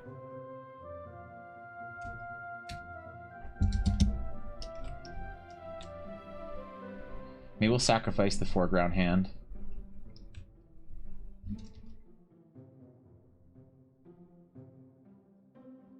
Uh-oh. Layer visibility. Why is this? Oh, because I merged two layers that weren't 100%. That's right.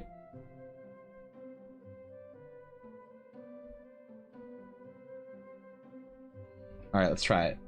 We'll sacrifice the nice, satisfying gauntlet, because I want to show the back of the gauntlet. Can't really do that if we have her...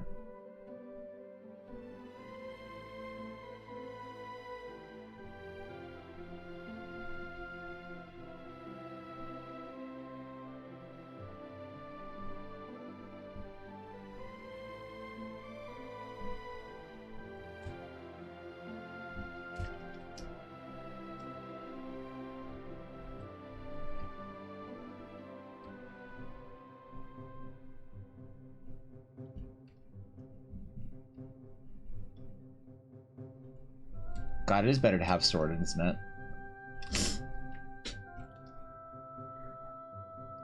Really stretching the bounds of what we can do here with the bust portrait size frame. I don't mind it if it's going to be a more successful piece, though, I think.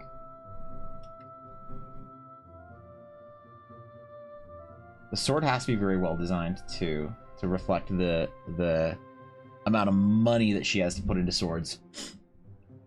Sweet ass armor. Thank you, dude. Appreciate that. Glad you like it. We're trying today. What's up, Onion? How's it going, bro? Crazy idea. Only if Ashley's okay with it. Make a sword a glaive, and then you can rest it on the shoulder without hiding her face. I think I want to do a straight sword, like just for the design of the character. I want to like Saber does have sort of a intentional piece of design with her like long Excalibur like sword, and the intentionality of that is that the straighter swords are more like classical.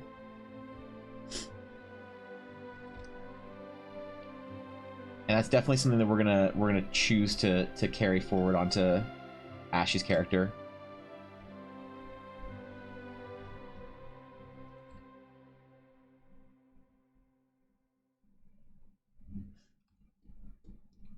We do get to have most of the sword in I don't know, profile view, I guess. Looks formidable and dashing, dude. What a fantastic way to compliment a character. I'd refer to them as dashing. Oh shit. Oh shit. I appreciate that. Thank you. We're trying to make her look like a noble, regal paladin, knightly kind of. I actually don't know if Ashley's okay being a paladin. What I'm doing right now, Appletater, is I'm taking a friend of mine who's a VTuber named Ashley. I'm turning her into a character in my D&D game, putting her anime avatar into my style, and then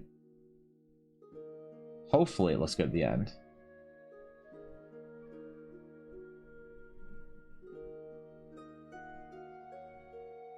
Let's put the loose heart references in there some more.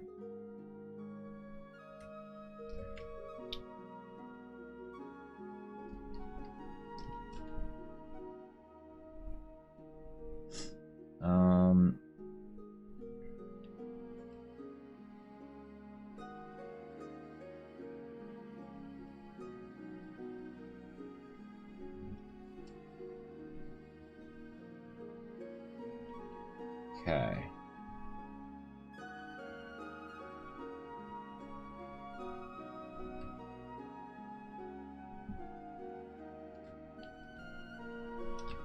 Is the sword sort of a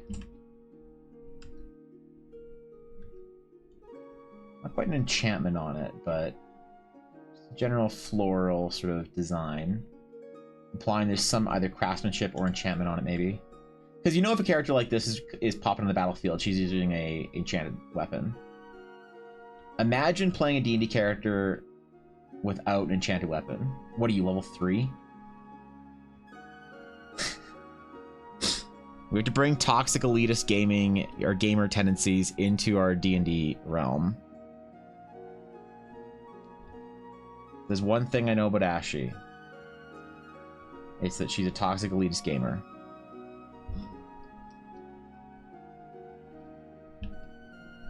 So, I'm kidding, relax. Admits we're friends. When have I ever suggested otherwise? Paladin's my favorite class. By the way, she's looking sick. Thank you, dude. I appreciate that. Paladins are my favorite class too. I enjoy painting them thoroughly. My oldest, like, fantasy artwork were drawing my Paladin D&D characters. I have, hold on, let me see if I can find it. In my portfolio to get into art school in high school, I had a D&D character that I had painted, or that I'd drawn, that I always wanted to paint. Let me see, where is he? I'm going to the archive.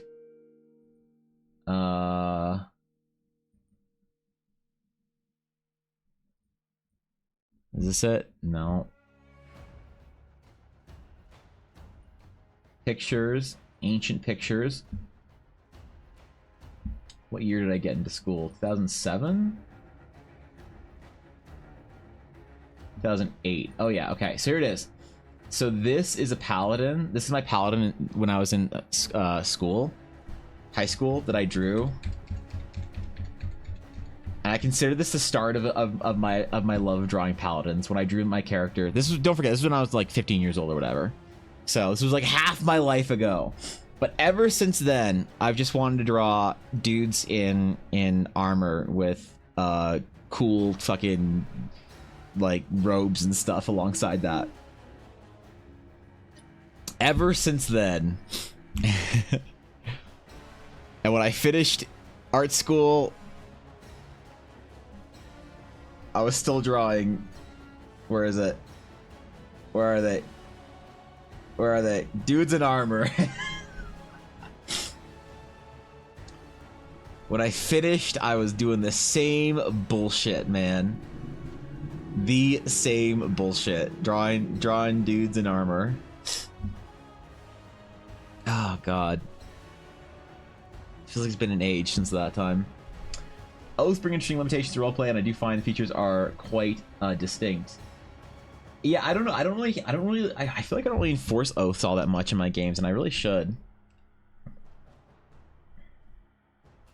Actually, that's not true. I do enforce oaths because I had Ella. Ella actually in one of our games, because the party was doing some seriously morally sus shit. It broke her oath. And she had to pray and pay penance for her deity to get her powers back. I didn't just take away her channel divinity or her paladin oath channel whatever. Lay on hands and other class features. I took away all of her spellcasting. And Divine Smite. Holy shit, what is up with these allergies, man? I'm hitting my mutant button to sneeze constantly. Alright. Alright. Yeah, I've always liked Paladins. Paladins to me are my go-to since 3.5.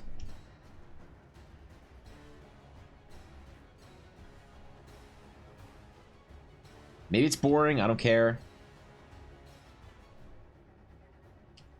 I still like him. That drawing was a starting point for where you are now. I'd say that that was a drawing well made. I think so, yeah. I appreciate that. That was the first time I drew one of my D&D characters, like seriously.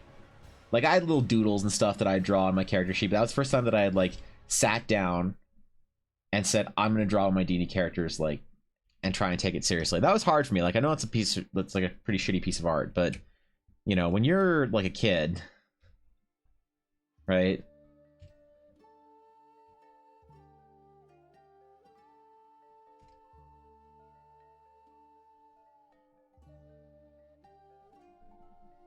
Oops.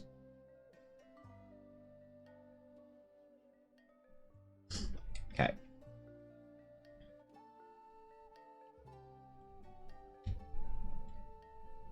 Let's see about placing this sword in here.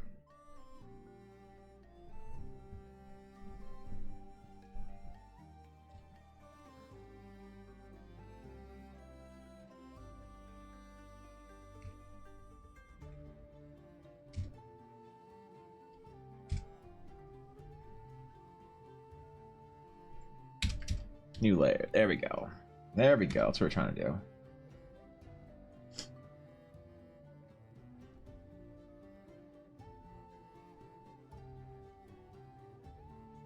I don't quite want it to be touching her hair. That is a lot of tension in there between the hair and the sword, but that's okay. We don't need everything to be properly, fully graphically designed. We can make some mistakes for the sake of composition once in a while. And this is one I'm willing to make.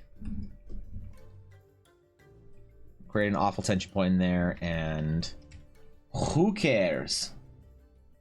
Why don't you like probably like intricate finger designs on her gloves? And then some kind of fancy design on the back of her gauntlet.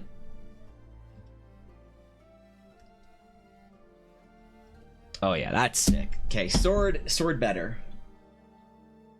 Needs to be bigger though, I just realized. Her hands specifically.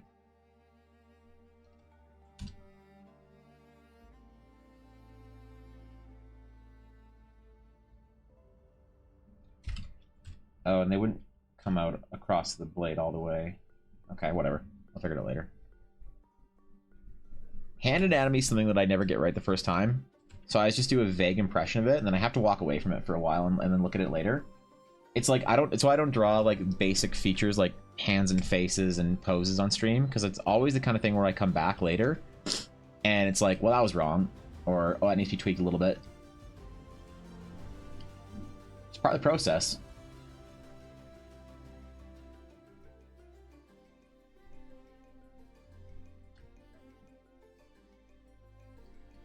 Oh yeah, that's cool. That's cool.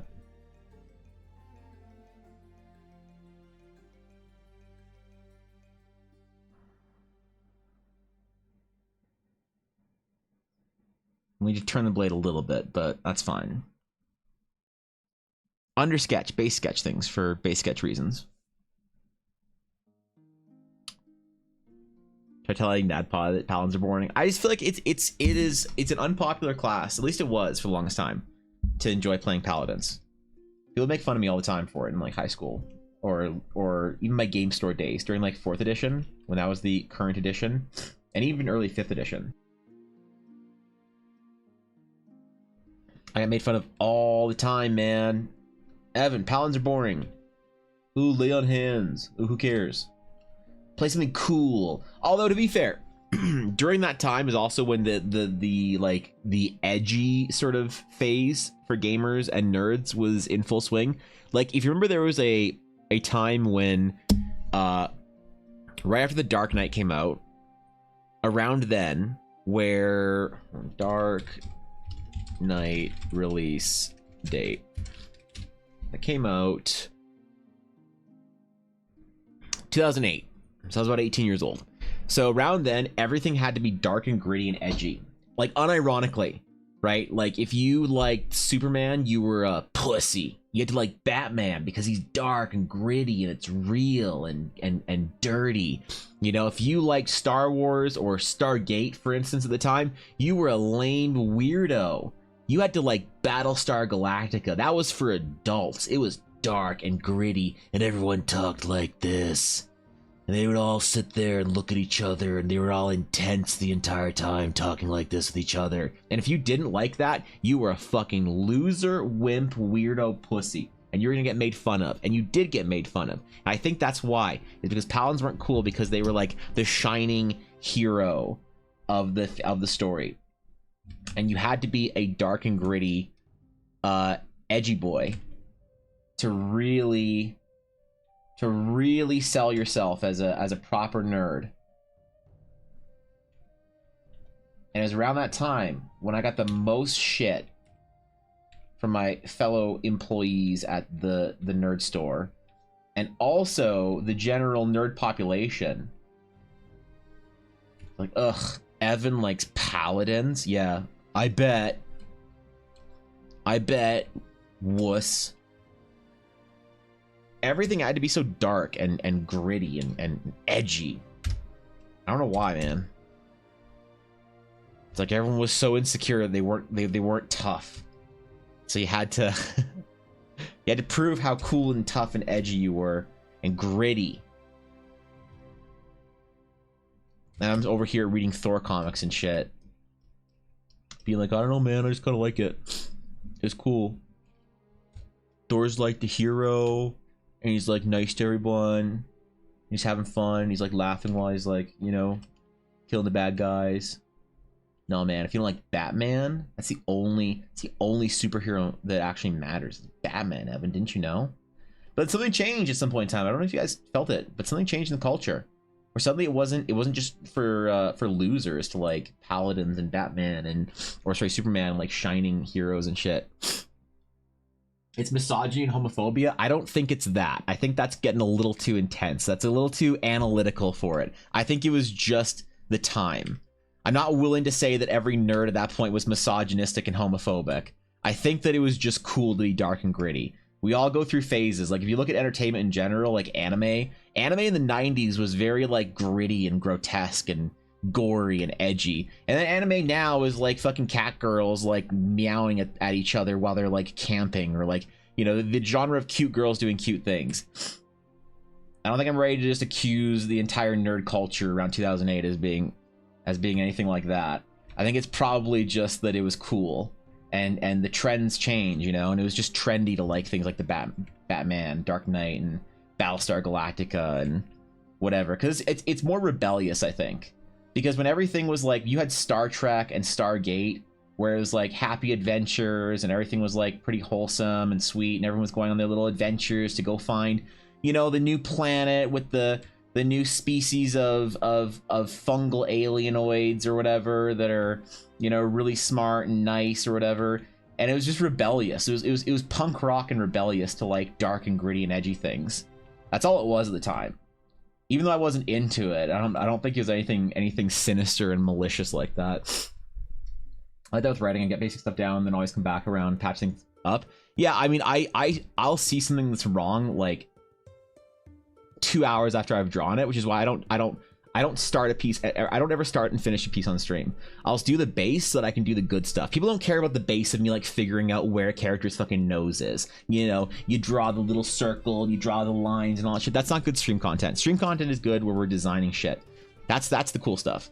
So that's why I do all that stuff the night before or earlier on in the day, so when I can fix it up right before stream and then pop in. What about 5e? But I never thought Paladins are boring. I never understood the difference between the oaths. Like I think like a devotion and vengeance are very obvious. I think like your oath of devotion paladin is like, we're gonna do the right thing, you know, and protect the people. The vengeance paladin's like, where's the evil? Let's burn it, you know. Ella does this really well, where she plays Amelia as an oath of devotion paladin, and she plays Ella as an oath of vengeance paladin really well, actually. Realism, despite people who use that failed to understand the original intent behind realism instead of making it depressively dark, grimdark, but like real life, man. Yeah, everything just had to be edgy. Astral projected in 2008. Yeah, what came out in 2008? Game releases in 2008. Fallout 3, Devil May Cry, Left 4 Dead, Dead Space, Metal Gear Solid. Oh yeah, so this was the era of everything having to be dark and edgy and gritty. Mortal Kombat, Tomb Raider Underworld, Call of Duty, Star Wars The Force Unleashed, the most edgy Star Wars story. Yeah. And then movie releases in 2008. Movie releases that year were Indiana Jones, gross. Journey Center of the Earth, Hancock, Tale of Despero. So maybe movies hadn't caught up to the edgy, dark grittiness, but the games definitely were. People were like, oh, you feel a modicum of joy in your life? Pathetic. Yeah, I like the shining heroes, man. I like that story. My favorite superhero is Superman. I think that people misunderstand Superman when they say that Superman's boring. That's fine. Like I have very strong opinions that Superman's power is showing off how much of a superpower being a good person can be. And I always like that about Superman, is that it was idealistic. It was the best. He was the best of us, you know, as far as like the whole story goes. I don't think Superman was boring because he had to do that. It's like when people say playing lawful good characters is boring. Because it's so obvious and whatever, and it's not like interesting. Which I don't know if they still say that now. Actually, they don't still say it. But for the longest time, around that dark and edgy time, and even into like recent 5e times, there was this idea that playing lawful good characters, I'm sure you can find a Reddit post on it every once in a while, is boring, and that you shouldn't play lawful good character because it's just one dimensional. It's just do the right thing. And it's like, is it so easy to do the right thing? I don't know, man. I think it's a little more complicated. I think good Superman stories are written where they tell the story of how doing the right thing is sometimes not as obvious or easy as you'd think. It's like why I think Star Wars is such a good and compelling story, because I think that staying on the light side of the Force, you know, whether that's the proverbial force of like of good and evil, I think it's actually a much more difficult and noble thing to write about. I think that's why those stories really resonate with people, because those are such like important deep down stories in our mythos of like what it is to be a human. The story of you know, choosing the light, being a good person or whatever. I like it. I like that kind of stuff. Even if people think it's boring, I like it. Superman's got to be popular again, or got to be popular against once Zack Snyder made him dark and depressing movies about him. Were they? Because I actually haven't seen any of the Superman movies.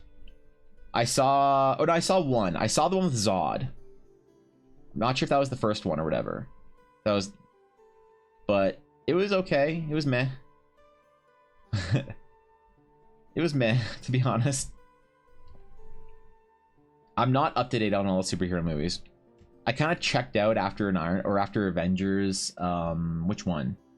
The Avengers with Ultron. I checked out after Ultron. And I haven't really been back to superhero movies since. I wanted to watch superhero movies, you know, and I didn't at the time. So I was like, I'm just gonna wait until I want to watch these, until I'm like not tired of it. But then I never really got back into it, you know. It's kind of weird.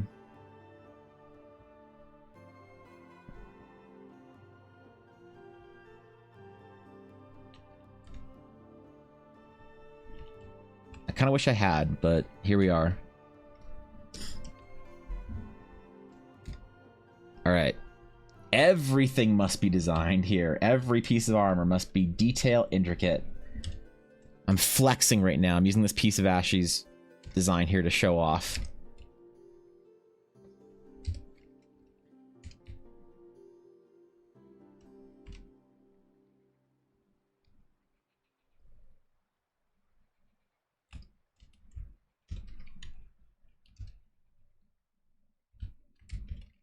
All right, we select the reverse.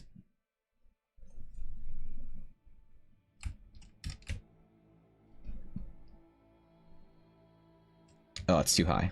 That's too high. I fucked up.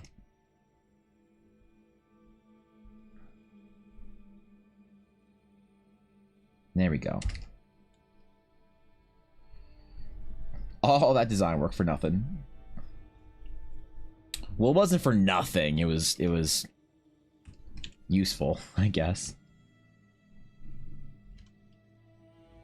Maybe I'll just open commissions in September and only take commissions for nightly characters, paladins, and stuff like that. What's up, Geese? Jedi Council weren't better than the Empire. Yeah. I mean, I think they were better than the Empire. I think they were just blind. I think if you think about the Empire of the Jedi Council, I think you could make a case for the Jedi Council being a little bit better than the Empire, but you know, Superman is a small town farm boy and superhero second. People don't understand that. Yeah, I mean, Superman is whatever the author tells you he is at the time. There's just certain Superman stories that resonate with me more than others. I'd argue that Zack Snyder stuff was not the better or best. Was it? I thought people liked him. I thought people were really excited about Zack Snyder after the Snyder cut of the most recent Avengers, or no, sorry, Justice League movie. Topic of superheroes, the Miraculous Ladybug movie was so surprisingly good. It actually pulled you off the you don't have to have powers, or you don't have powers anymore, but you're still a superhero or hero finale. What is the Miraculous Ladybug? I've never even heard of that, Ashy. Favorite superhero is Spider-Man. I think Spider-Man was similar too in that idea of like Spider-Man was just like pretty honest about it. The only Snyder movie I watched was a Watchmen movie where he just straight up used the comics as a storyboard, except for the squid. Oh man, did I watch Watchmen? I feel like I've seen enough of Watchmen without having actually sat down and watched it all the way through. It was good. Years later, Damon Lindelof proved the squid was filmable after all. The squid. I'm a little lost on that one. There's a reason Republic fell, but that doesn't make the Empire that took its place better. Empire is definitely worse, but I don't count inaction as doing better. I count inaction as doing better. Yes. Yes, I disagree. I think that the Jedi Council not doing stuff is better than the Empire killing and enslaving everyone. I think there's a bit of a difference there, all right? Yes, you can make a case for inaction not being the best solution and the best possibility here, which, to be fair, they realized that they had made that was, if you watch Clone Wars, Geese, you realize that that Dave Filoni told the story of Yoda realizing that their inaction was too late until right before Order 66, and Yoda realized their mistake just before it's too late. But I think their inaction is still better than the Empire. I'd still rather have a Jedi Council of inaction than the enslaving tyrannical imperial power that is the Empire. I think I still have to disagree that I think that the Jedi Council was better than the Empire. Maybe that's just me. Miraculous Ladybug is a French cartoon. Is that like really old? That's not new, is it? Has this kid not read Watchmen? Bro, I have, but when did Watchmen even come out? Like, I read Watchmen when it came out. I think I was in high school. When did that shit come out? So the movie came out in 2009. So I would have read it before, just before that. So that would have been 2008. So yeah, I was in high school, bro. That was a long ass time ago. It's an issue though. It's a different one. Action can cause harm just as action, motivation, and reasoning behind it can matter too.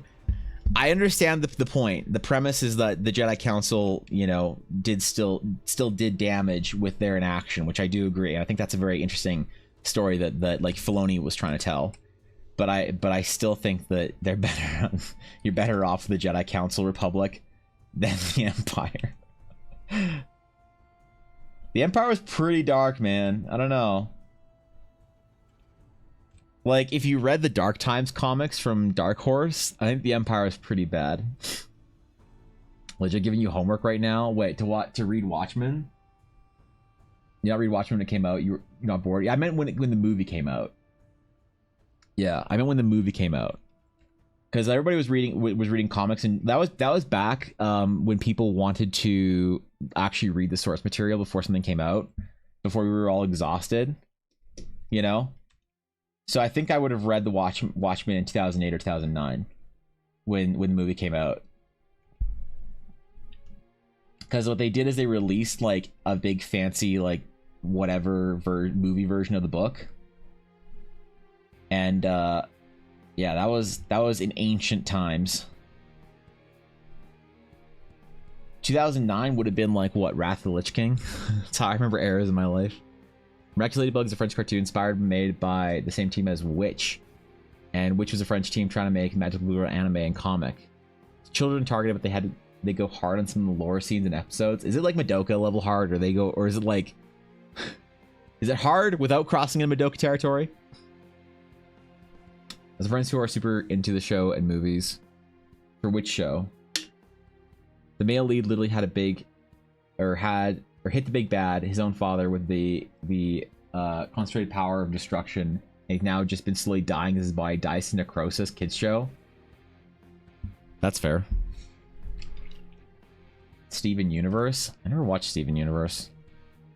I think I was too old for Steven Universe. I just missed Steven Universe a little bit. I was on that.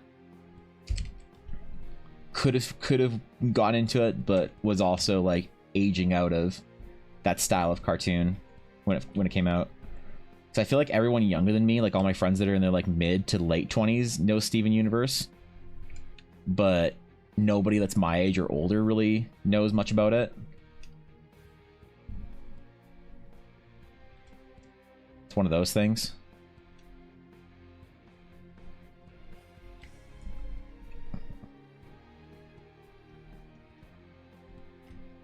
All right. I definitely enjoy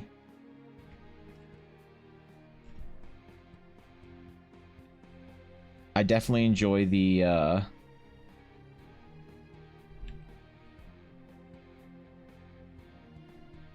sword. That was a good choice. That was a good choice. I'm glad we made it collectively as a team. It's mainly very episodic status quo, with specials and finales being huge swings in lore tempo, and they used to time travel to maintain status quo. What the fuck? Okay, what was this called? The Miraculous Ladybug? The Miraculous Ladybug movie.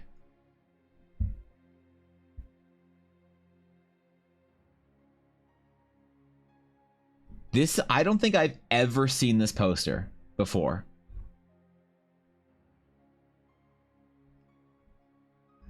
I don't think I've in my entire life seen this poster.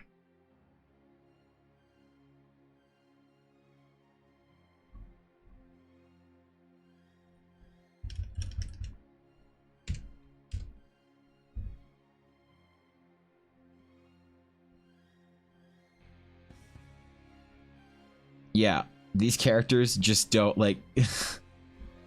I've never been exposed to this in my entire life. I've never even seen these characters. I don't recognize them even a little bit. 2015.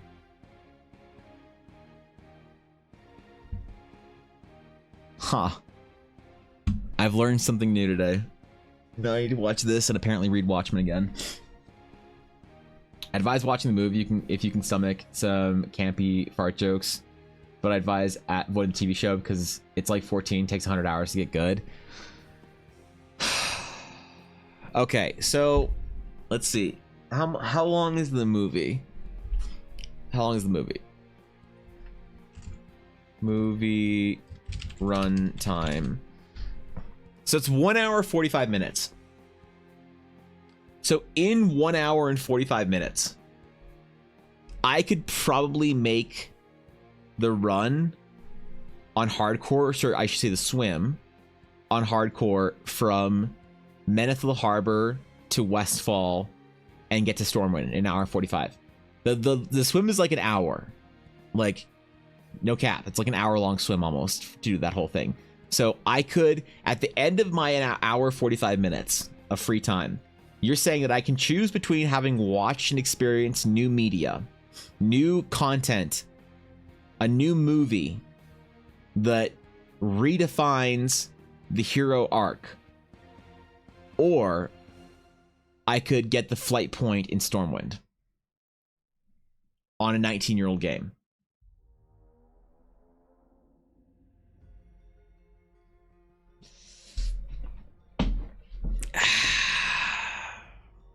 I don't know, man. That's tough.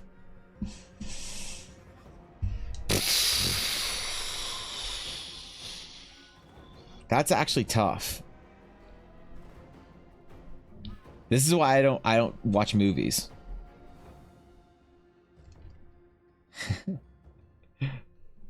I feel like this is why I don't watch movies, man. What's up, Thorkin? You know, in the background, 2 monitor gang? No, because then I'd accidentally swim out to sea and get dive fatigue and lose like 5 hours of hunter leveling. This is hardcore, so. Broke to the Worgen starting zone to avoid the interaction or infection / tutorial. They just force Worgen you anyway. Yep. That's Cataclysm for you. Alright, one last piece of armor and then we're basically done with armor design. We can actually start drawing or painting today.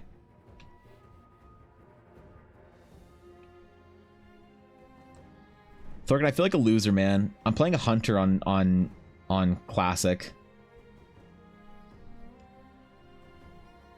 Who plays hunters in hardcore? Hunters and warlocks are just losers, aren't they?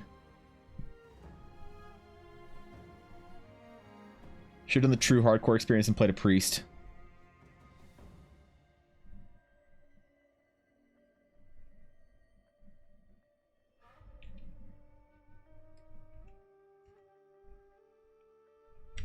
Okay.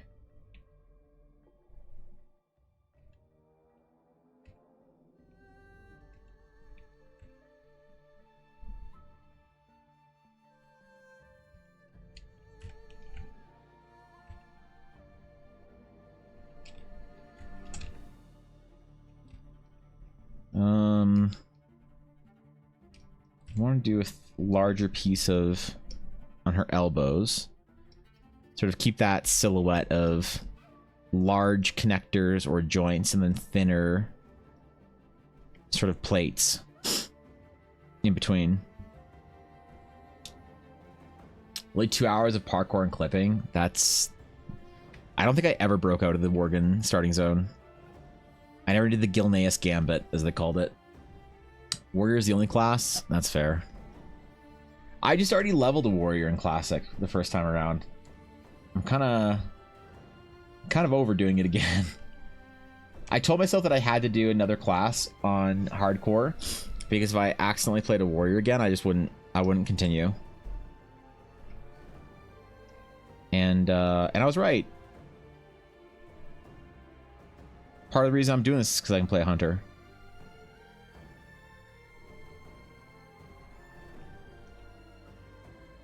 I was thinking of playing Rogue as well. I haven't played a Rogue in Classic before. Well, no. Yeah, no, I never played a Rogue in Classic. When I made my Rogue, it was in Wrath of Lich King. Or Burning Crusade, or one of those two. I don't remember.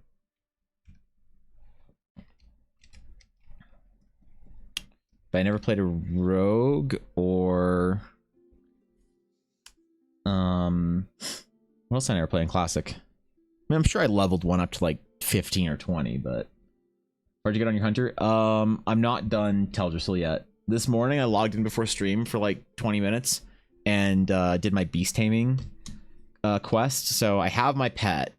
And then I still have sort of the last bits of Teldrassil to finish, but I'm currently on level 8, almost 9, and I haven't done them yet, so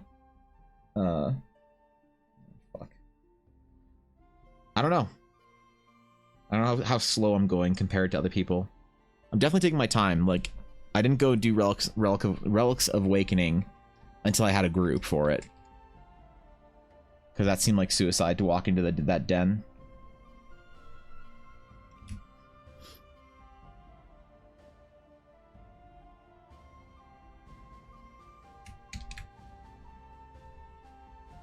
Okay. I think we have our design.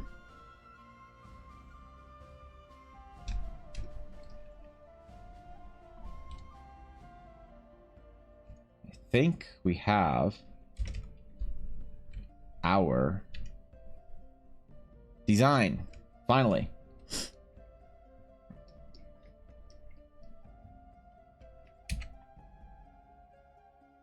There's so much more on this than there was on Emma's piece. Holy shit.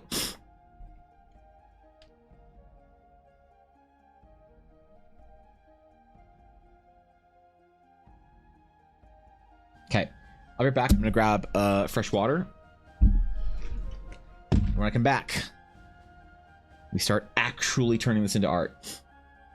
Level 60, he's just running around with his mount being Gig Chad. Yeah, I haven't seen him yet in person, but I saw the clip. Okay, BRB.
All right, we're back. We're good. We got a snacky.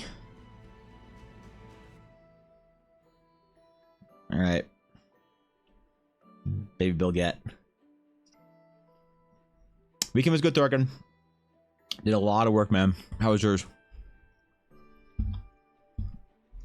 Okay.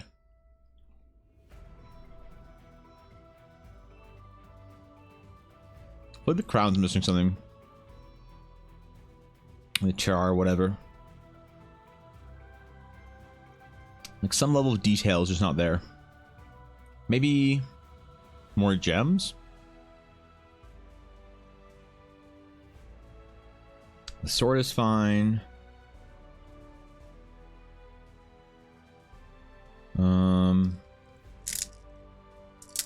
It's a light show with a theme of music across America. Super fun to sing along. Half these songs, other half didn't know at all. What is a light show? What does that entail? I'm intrigued. I don't think I've ever been to a light show before.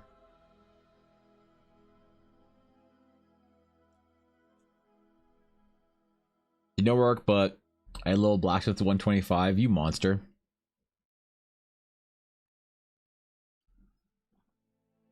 The new WoW summon for Fury Incarnate? Have I? That's the patches out on the 5th, right?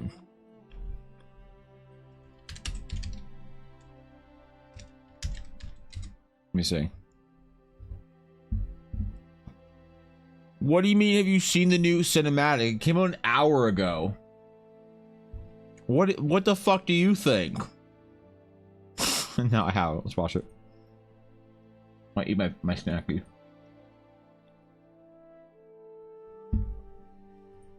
Alright. Alright. Let's see. Do we want to play Warcraft again? Little green dragon, all alone.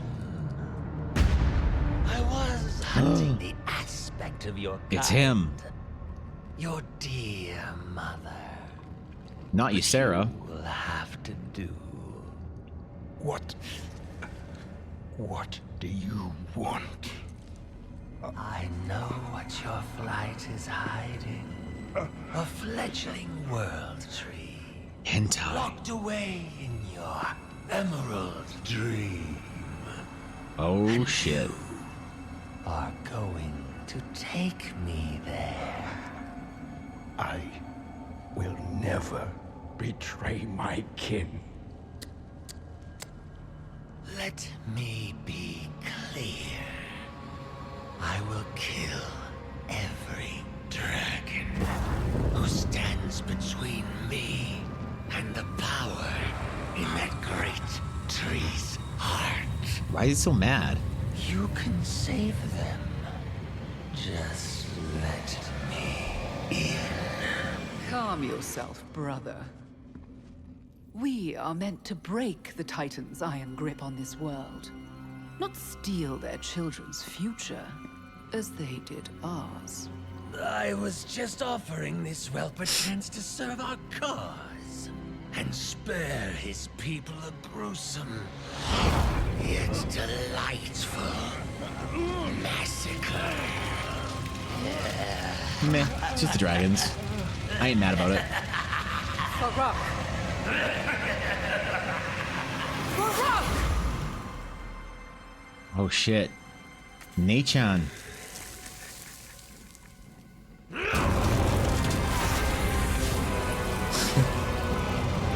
Why?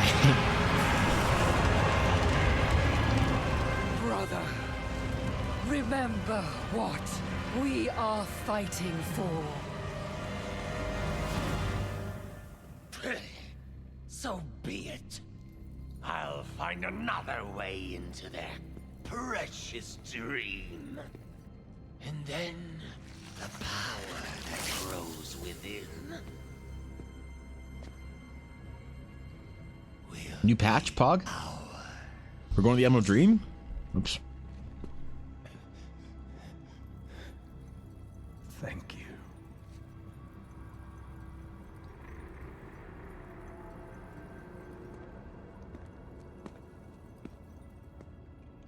So what are we doing? I still don't know what the patch is about. Dude's angry. What? They didn't tell me anything. What do you mean, man? Ah, God. All right. All right. I don't think they know what they're doing right now with the storyline. I feel like in Dragonflight, it's like they had an idea and then it must have changed midway through because this feels so disjointed. That was like cool-ish, I guess, but I don't really know what the point of it was supposed to be. So do the channels post it? That's fair. Maybe I would have seen it earlier. Elven vampire with horns and glowy eyes? No, that's a night elf, man. It's a night elf dragon in his visage form. All right, wait, what is this? Oh shit! Wait, that's Siggarthen. Well, that's wholesome. That's a nice little summer outing. I don't think I've ever seen anything like that in person. I think like maybe Disneyland was the closest I've ever been to that. That's some Ray of Frost cantrip. Yeah, I don't know why those characters are so mad at each other. They're supposed to be siblings. They're like trying to end all of creation or some shit. Wait, why is my... There we go. Spotify was scuffed. Pretty decent for a mid-patch cinematic. It was a good cinematic. I just don't understand what they're trying to do with it. You remember the Warfront cinematic, Thorkin, with Malfurion and Tyrande? And then like whatever Sylvanas' himbo's name was, I forget. That was like a good patch animation. That was great. As far as like in-game animations that you have to sit through, perfect. But I don't understand what they're trying to tell me with that one. Like, I guess the big reveal is that there was a world tree inside the Emerald Dream. Maybe that's the big thing. But like the conflict between the two siblings, I don't know. I really don't understand.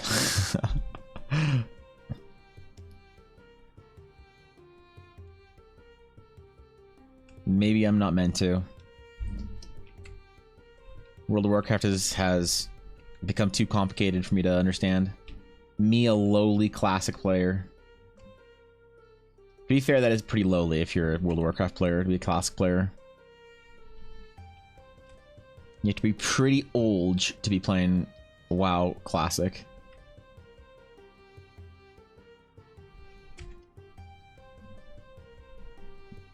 Alright, almost ready to start the actual like line work phase.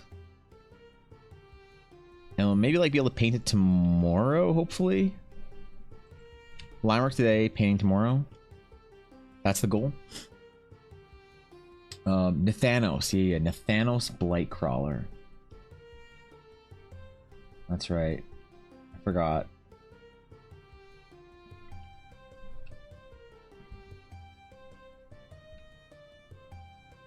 Boy, I'm glad we don't have to deal with Nathanos and Sylvanas anymore. As characters, just in general. Super glad that era is over.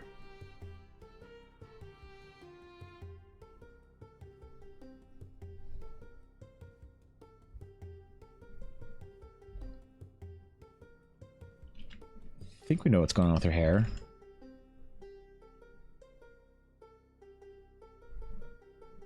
I just want to clean up a little bit before we actually get into it. Make sure we're good on it.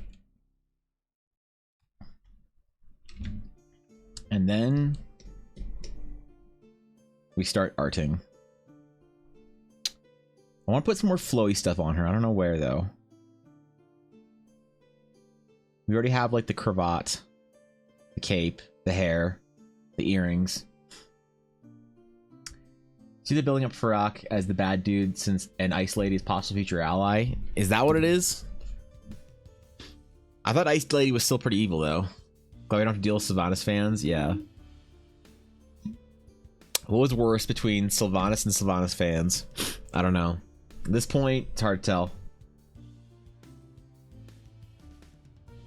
It was funny though, all the people in like all the fans in BFA losing their mind on how like cool and how great Sylvanas was.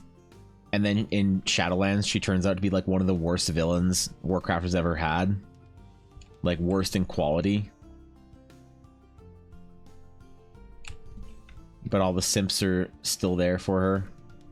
And you know what? Good for him. If you are simping for a World of Warcraft character, you best be loyal to the end.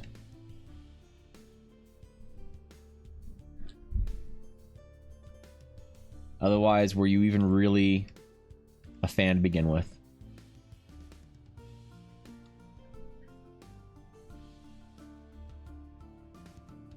You know, I don't often draw characters looking directly at the viewer. Maybe I should more. I keep like glancing up at her features, and I like the intensity of it, you know?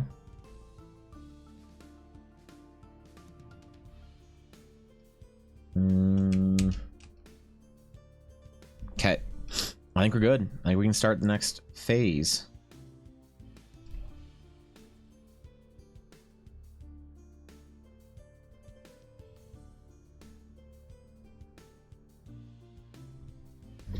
So, we're going to delete all of our previous sketch layers.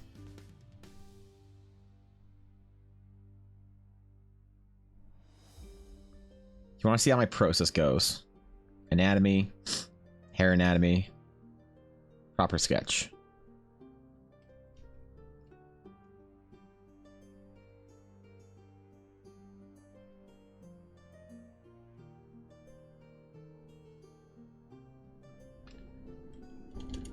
So we'll just call this layer the sketch layer. And we'll make a sketch copy that we can actually delete from.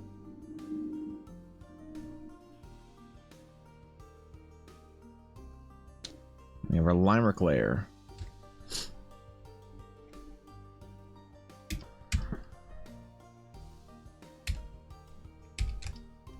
Okay. Maybe we start with the pauldron first, actually. Maybe I just do proper line work like this. Actually, let's start elsewhere. Let's start right at her earring. The most important feature and piece of this piece. Sample our color. All right.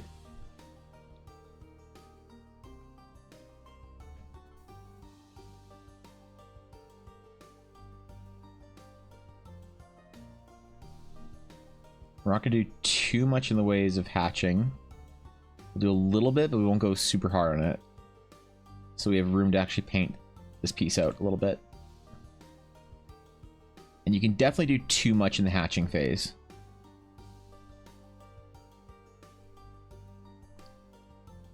And kind of limit yourself, I think.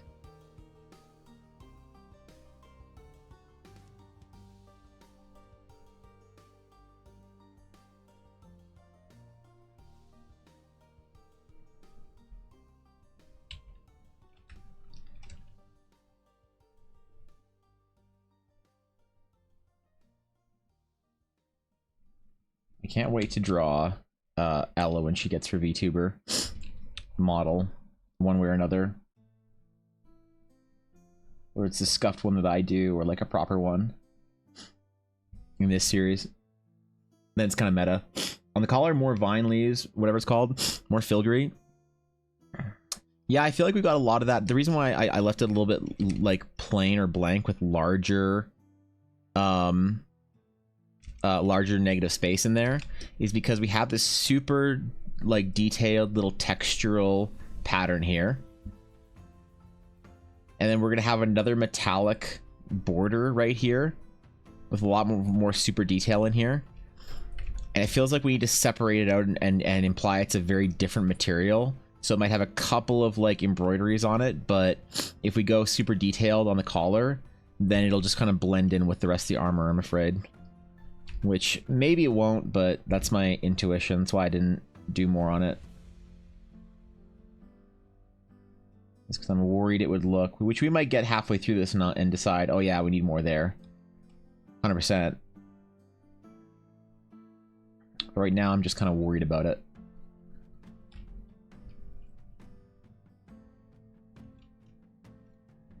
We don't need a text layer. I should just unbind T as a hotkey. Can't believe Sylvanas was in World of Warcraft. She had no time for games. Yeah, who knew, man? Sylvanas was a dark time for World of Warcraft players. Can I change things later? Yeah. Sometimes for like measuring details. Like I don't know, for instance, if the collar, there needs to be texture on this one to make it feel like it balances with the pauldron, or if it'd be too much. That's why I left it blank.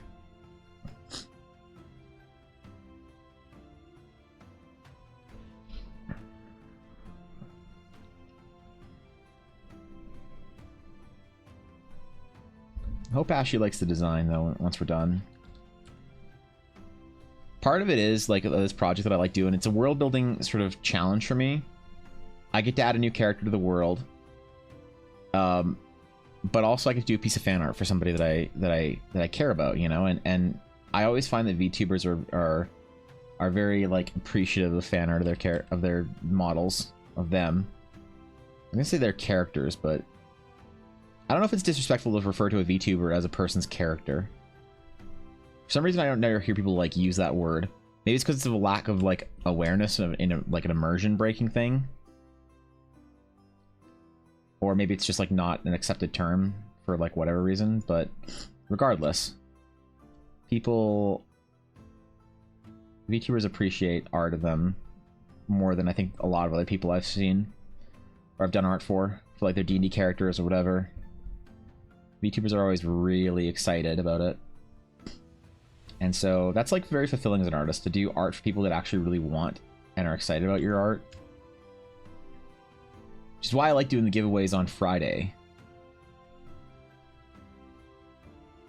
People are generally excited about getting like their item done or whatever, or their character or their location. Like I love doing locations for GMs on Fridays. I adore Edie's amazing design work. Oh, I'm glad you like it, Ashy. I'm glad that there's a smidge of approval.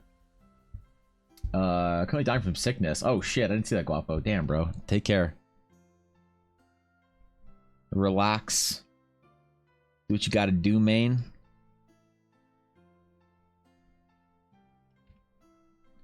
Do a little bit of like larger hatching, I think, in preparation for the color.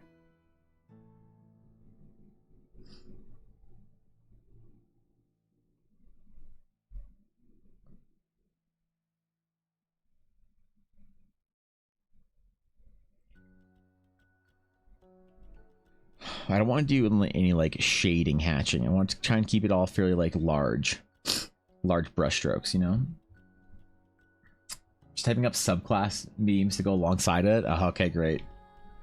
Excellent. Excellent. Your Paladin Oath subclass memes. Impressive.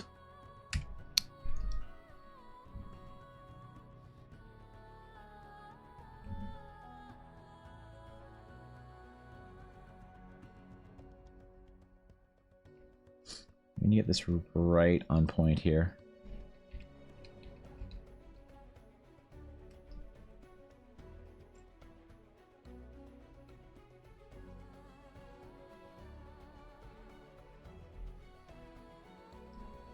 That's mostly there, I think.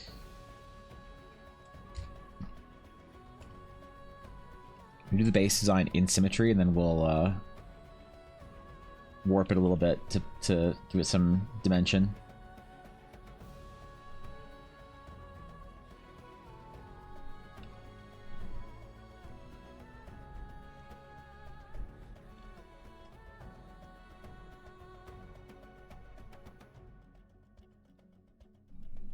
I want to try and be a little looser on this than I was on Amma's piece. The main flaw that I'm noticing in my art right now is how stiff it is, which is not like, it's not like a, this, let me see the stiffness of it, not how stiff it is. That makes it seem like it's a big issue. It's not like a detrimental thing for my art right now, but I want my art to be a little bit more loose and relaxed.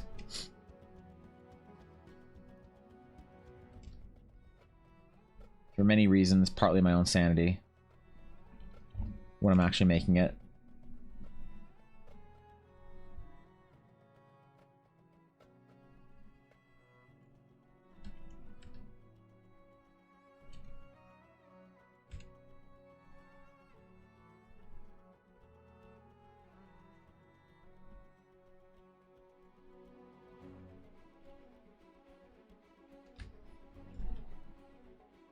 And then we'll delete our layer here, some of our sketch layer once we're done a little bit more, and figure out just how good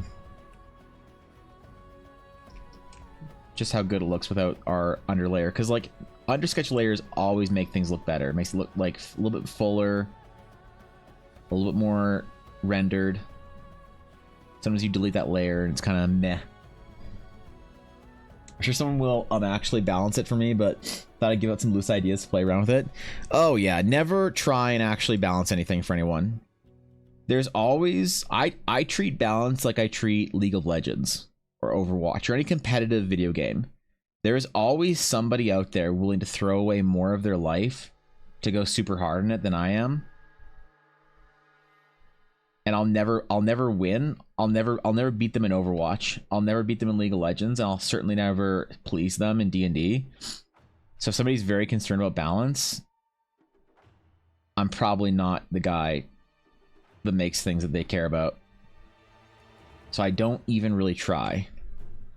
I mean, obviously I always try and keep things like fair, but sometimes there's like an interaction where someone can, you know, point to like, oh, but if you take 3 levels in Barbarian and then you do this as an action with this magic item, then you can deal 700 d6 bludgeoning Barbarian damage by throwing your Barbarian through a temporal portal that you conjure as a Paladin using your oath and this magic item interaction to then one-shot any boss in the game.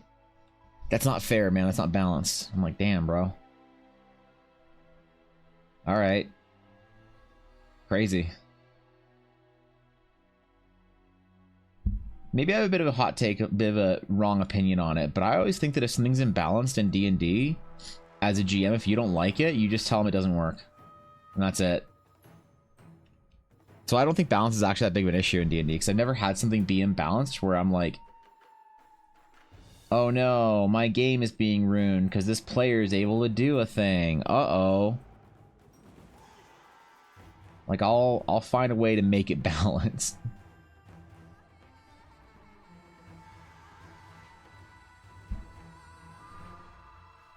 But maybe that is a bad take. Balance is the DM's job. Yeah, I mean, it does make the DM's life easier if things are balanced and you know you can just let your players take things, and it's like... Because you want your players to be able to have the opportunity to, like, do things really well and to, like, try really hard to, like, make things feel balanced. But at the end of the day, if you don't like the way something's going in your game, you just, like, don't want to do it or whatever. So...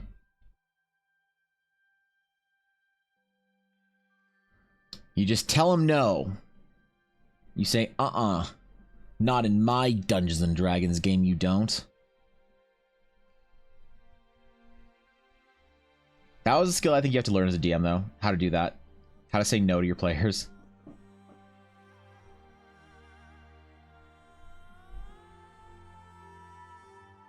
Because they'll try some shit on you. They'll try and get you.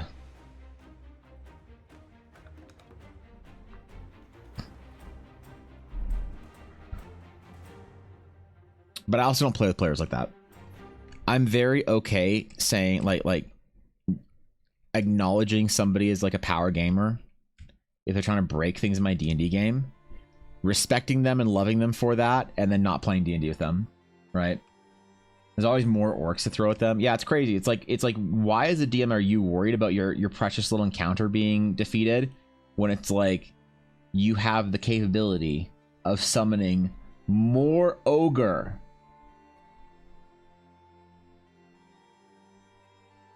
Like, I once had this conversation with somebody in a 3-5 game. This is where I realized that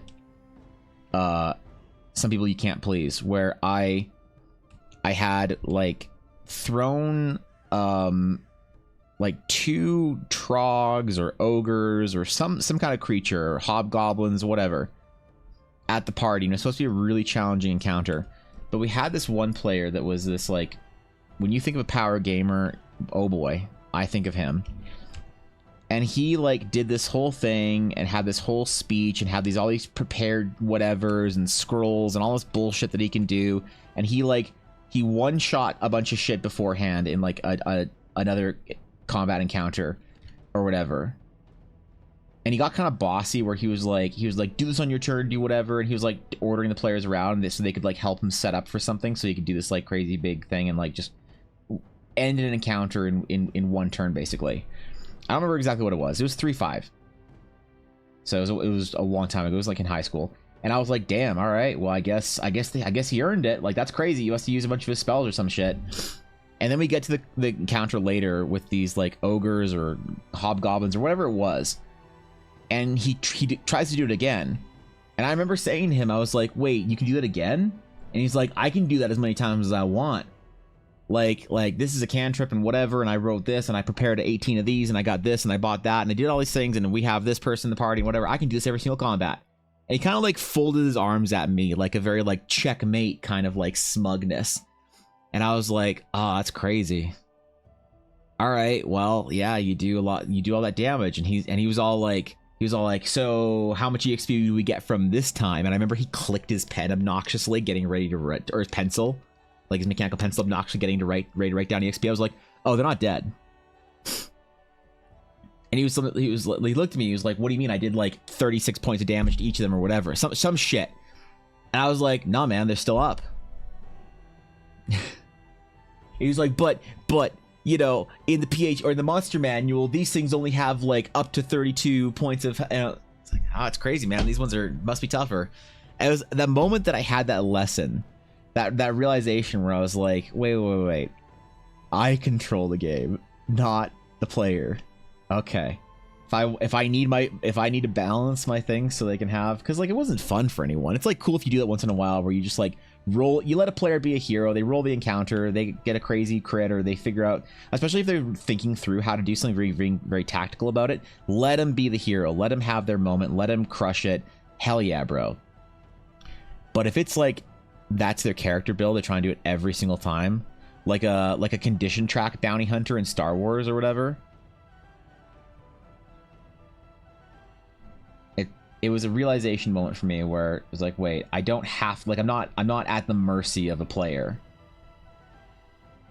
I can still have a fun, challenging encounter for the rest of the players at the table. I don't need to like let one player power gaming it while everyone's rolling their eyes, you know, ruin for everybody. And that was when I really developed maybe my sense of like GM authority or whatever you want to call it. So I remember what it's like when people like do have to deal with balance issues, and it does suck if you're a GM to have a player using something that's imbalanced. But at the end of the day, man, you're the GM, bro. If that ogre needs to have 100 more HP, then I guess the ogre has 100 more HP. That's crazy how it works. You have to sort of have some like sense of rules and whatever, because you have to give your players have a trust in you that you have this like, and are willing to maintain a sense of, or a level of like honesty when your encounter has been bested as a GM. But you definitely don't have to feel forced into letting your players run amok, especially if they're doing it like what I realized the difference between a player like that and a player that like does something crazy and figures it out and is all excited is the level of not necessarily like smugness, but like the sort of the way they handle it. It's like, is this a player that is trying to be adversarial to you as the DM, where they're trying to beat you as the DM, or are they just trying to do a cool thing and having fun with it? And then you just figure out who not to play with. But then again, the most brain dead fucking excuses I ever hear when people say that they've got like this problem player at their table is that they can't quit the game because of whatever complicated reason. I kind of don't care. Like, I'm sympathetic and I try and be sympathetic, but I don't really care at the end of the day what excuse somebody has for why they can't get somebody out of the group. Oh, you don't understand. The problem player is she's dating the GM. Crazy. Tell the GM you don't want to play with his dumb girlfriend anymore.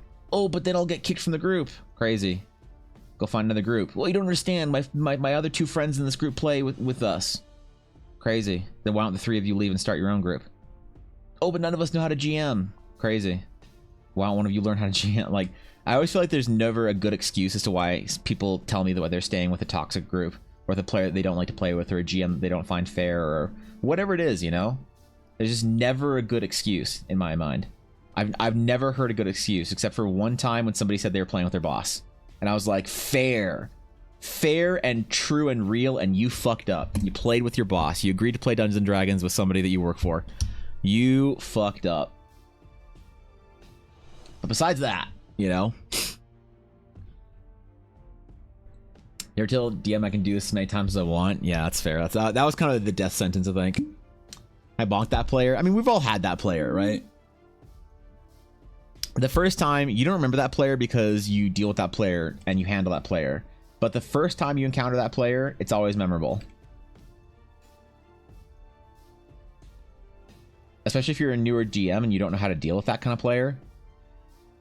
Especially if they're very, like, socially compelling. And they kind of put you on the spot or whatever. And make you feel like, oh, I should let my player do this or whatever. They're more experienced. I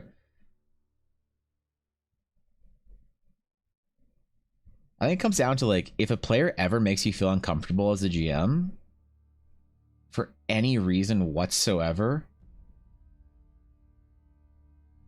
you have the power. You have the authority.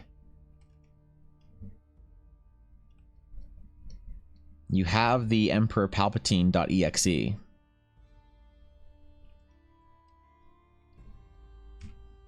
You can do what must be done. Every single wizard, including your friend Obi-Wan Kenobi, is now an enemy of the GM. The player would have to fully read their spells and abilities to chain effects like that. That's... Damn.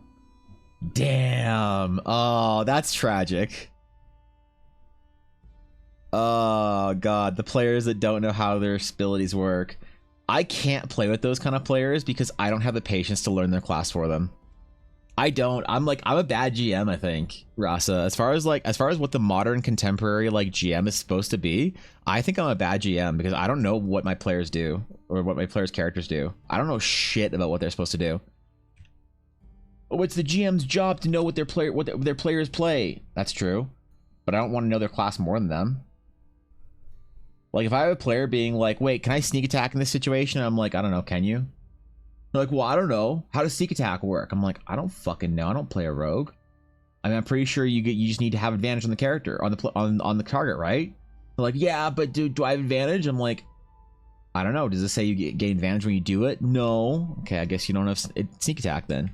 Fucking weirdo. But I don't know my players' characters better than they do. And I kind of refuse to play with anybody that I have to. If it's a new player, I'll usually give that player to somebody, like say, hey, so-and-so, can you take responsibility for learning this player's character? And that might seem lazy. It's like, well, you're running the game, Evan. If you shouldn't put that onto a player. I don't know. You can make a case for that, but I think that a new player is everybody's responsibility, not just the GM's. And so I'll take care of a new player if I need to, but it's so distracting when you're trying to like worry about managing combat and managing NPCs and managing, you know, the emotions of all your little precious flower players, and then also trying to make sure that one of your players knows how their abilities work.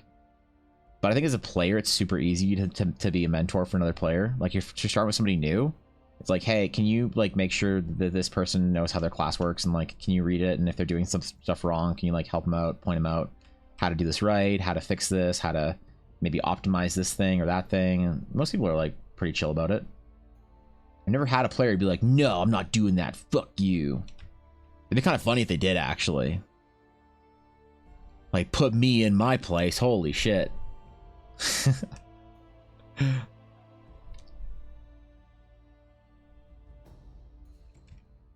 Alright, we're not going to do any reflections or shine through her armor, because we're going to save that for the painting phase.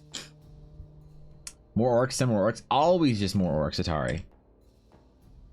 Every time you think you've killed all the goblins with your fireball, chain, smoke powder, bomb, whatever, mage hand, temporal door, delivery, whatever it is, every time you think you've done that enough, there's still crazily more orcs on the way.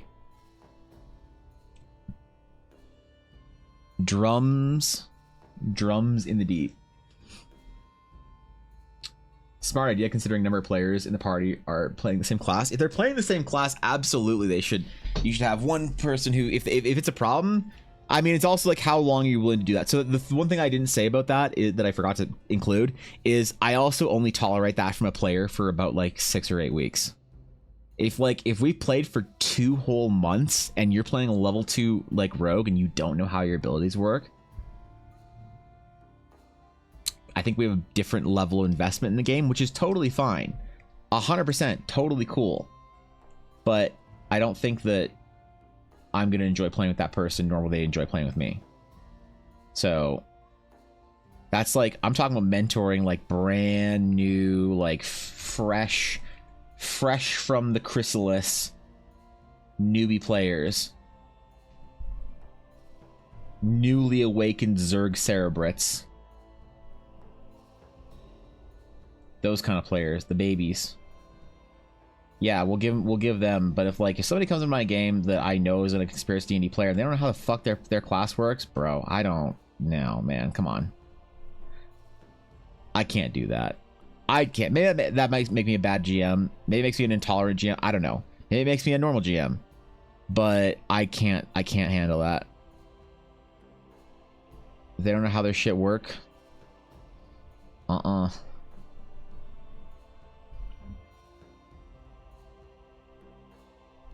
I don't think I can teach them. This kind of turned out okay, actually. I feel like we had such a clear vision for it today that it like is going really fast. A lot faster than I would have expected. Or also it's been 3 hours and I just didn't even realize it. That too. I don't always keep track of the time very well when I'm streaming, especially when I'm having a lot of fun doing whatever I'm doing. Like when it's easy, I don't have to like struggle too much to draw whatever it is we're drawing in a day. I lose track of time really fast. When I'm struggling to maintain focus on something because I'm doing something very difficult or whatever, difficult poses or difficult perspective or like a new type of material, when it comes to drawing just like cool nights, I feel like that's the thing I'm most comfortable with.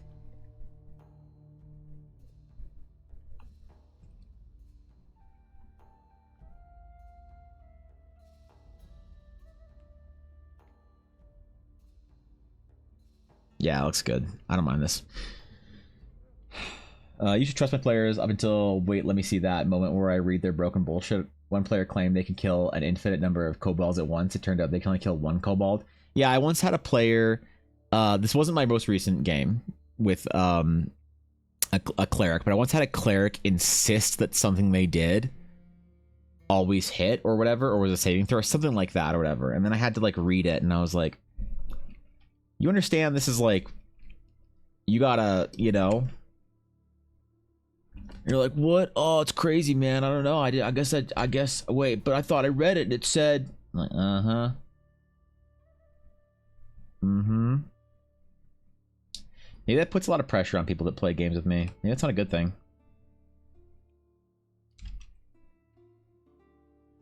But it's also like, you know when someone's just dumb. And like, you can forgive your friend for being dumb.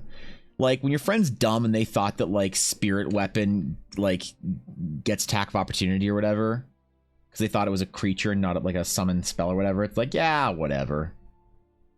But when they assume that like whatever they're like necrotic touch or some shit or whatever, or inflict wounds was like a saving throw or whatever, not a, or some shit, whatever it is, it's like, and they insist on it and you can tell there's a level of malice behind it or like ill intent.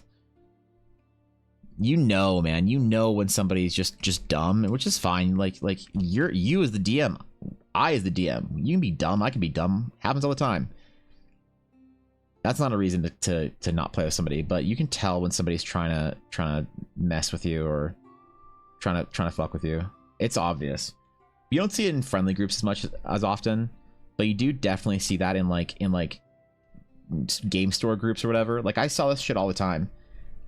We wouldn't really get involved when we were running games or like running game night at the game store. We would not get involved with like D&D groups, which they would come down, they'd try and bring their group drama to the store staff, like to us sometimes, which is really shitty. We're like, dude, I don't care. Like, oh, the DM refused to give you the item because he gave it to his girlfriend. Like, that sounds shitty. I don't know. That sucks. Move on, I guess. Like, that's not my responsibility as the staff at the store. But people sometimes trying to like get us to solve their problems for us or for them.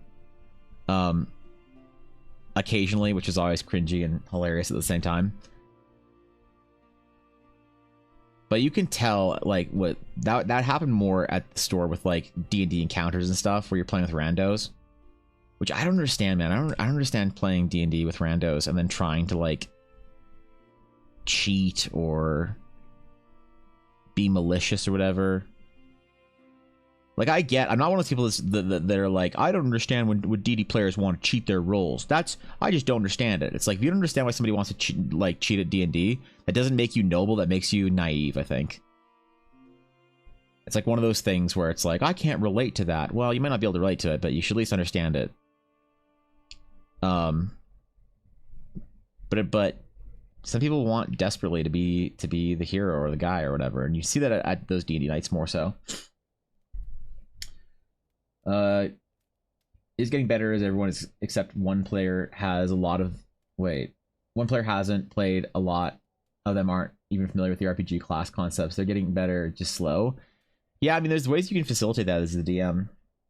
Like, I think a conversation of like an honest conversation with your party. I had to have this with a group of friends once that weren't nerds, where I was like, hey guys, so just so you know, I get that you like don't want to go home and read your player's handbook. You want to show up and just have fun, whatever. But like, if you don't know how to play the game, it makes it super hard for me to run a game for y'all. And so if you could learn how your class works, like whatever that means for you, this isn't complicated. You have your bachelor's degree in science, or you have your engineering degree, you can do this. Can you spend 30 minutes reading the book so that I don't have to be watching over you constantly? And generally people are pretty cool about it when you word it like very honestly like that. And just on point, also I finished the subclass I did through in Homebrew. All right, let's see. Funny about running into the same bad player problem with the stories, except I'm a bad player. I have to relearn all kinds of stuff in D&D. Yeah, I'm the bad DM. Shit. Bad DM syndrome. That's just me. Average VTuber experience. Yeah, true, unfortunately. VTubing's hard, man. We gotta give it to the VTubers.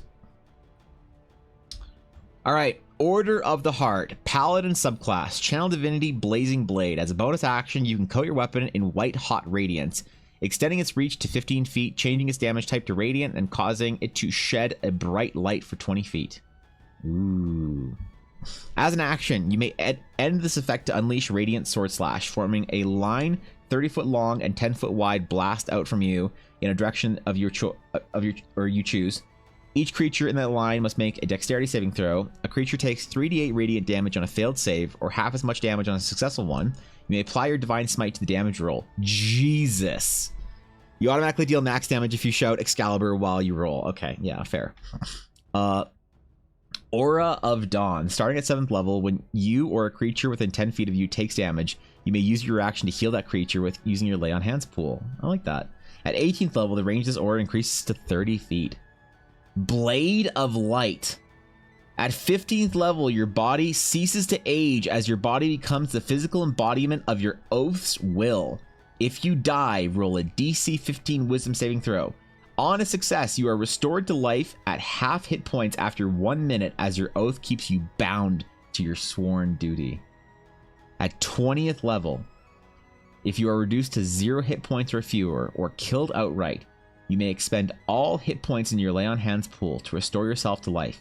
If you restore at least 1 hit point this way, you gain resistance to all damage and have advantage against the creature that downed you for 1 minute. Yes, the names are all Fire Emblem references. Okay, yeah, I'm just checking.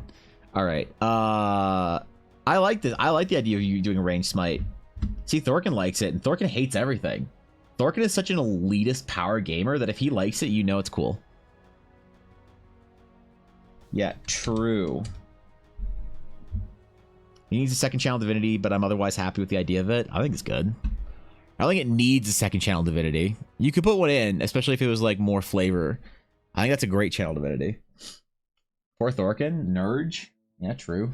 Thorkin knows. Look, I'm just saying he's a discerning individual. I would trust Thorkin's opinion on anything D&D like balanced homebrew design related because he plays a warrior in Hardcore Classic and hasn't died yet. He's clearly the best gamer I know. So if I was playing a warrior, I would have died to the first like cave of spiders in Teldrassil. Are there artificers in Eldara? Recently my character died in a campaign and I've started playing the armorer subclass and love it. Artificers, I don't have a great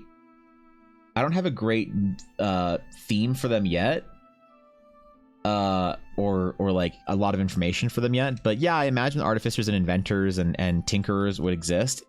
I don't know if I like the idea of like robots in my D&D game. Like, you know what Ross, are you familiar with like Kaladesh and like Magic the Gathering in general? Because that's the kind of like artificer I like in my fantasy. I'm not a big fan of like, this is not hate against any one individual or D&D show, but I wouldn't like, in my version of Eldara canon, there would be no like fresh cut grass. There'd be no like cartoony automatons or whatever. Everything would have to have this sense of intricacy made with magic, right? I would want to take automatons and take the tech out of them and basically make them iron cages for magic, if that makes sense. So it would need to feel like it doesn't interrupt the fantasy of it, and it need to have its own style and its own flavor. I just haven't designed that yet because no good reason. I just haven't gotten to it yet. But yeah, there's absolutely artificers in Eldara. Playing an artificer in Eldara would be, I imagine it'd be really cool, especially if like, I'm still debating on whether or not the Eldari had like ancient automatons that served them alongside of the like original mortal races. Because there's a current myth that's sort of an accepted knowledge amongst the scholars of Teleria that the Eldari were the creators of all mortal life. And that's one of the reasons why, like, from a slightly more scientific or science fiction-y, like, Atari's either going to love this or hate this. Is that going to be the best thing I've ever said to do with Eldara or the worst thing? But I feel like I need a reason as to why every or not every, but why there's so many of the like Eldarin sort of like fantasy races that are like bipedal, you know, humanoids, right? Like, how do you have this like you have different worlds that all orbit around Eldara, and how do you have humans here and elves here and tieflings here or whatever, and Dusarians here and like snake people here and cat girls here? How do they all fit this general form, right? And that's why I have for all of our like, we have the proto elves that were basically a race of designed and created mortals that could act as sort of a building force that would absorb whatever magic it is that they're exposed to. So that's why when you have the sun, you know, the sun elves, they are just like they use like sun engines and like a lot of like magical power that draws from the sun and like captures that solar energy. And so those sun elves, they all have like bronze skin and golden hair, and their eyes glow yellow, and they've got like sort of sunspotty freckle shimmers through their skin, and their body heat runs warmer. And they have this slight glow to them. Or our twilight elves have like starlight through their skin. They have like dark purples and blues and twinkling sort of like silver dust through their skin. Their eyes glow of moonlight because they take energy from the moon and they put that energy in flowers that absorb moon energy, and then they take that moon energy and they use it to cast their cool spells like fireball or whatever. You know, so the Twilight Elves and the Sun Elves. But then also, if you take the Proto Elves and you put them next to like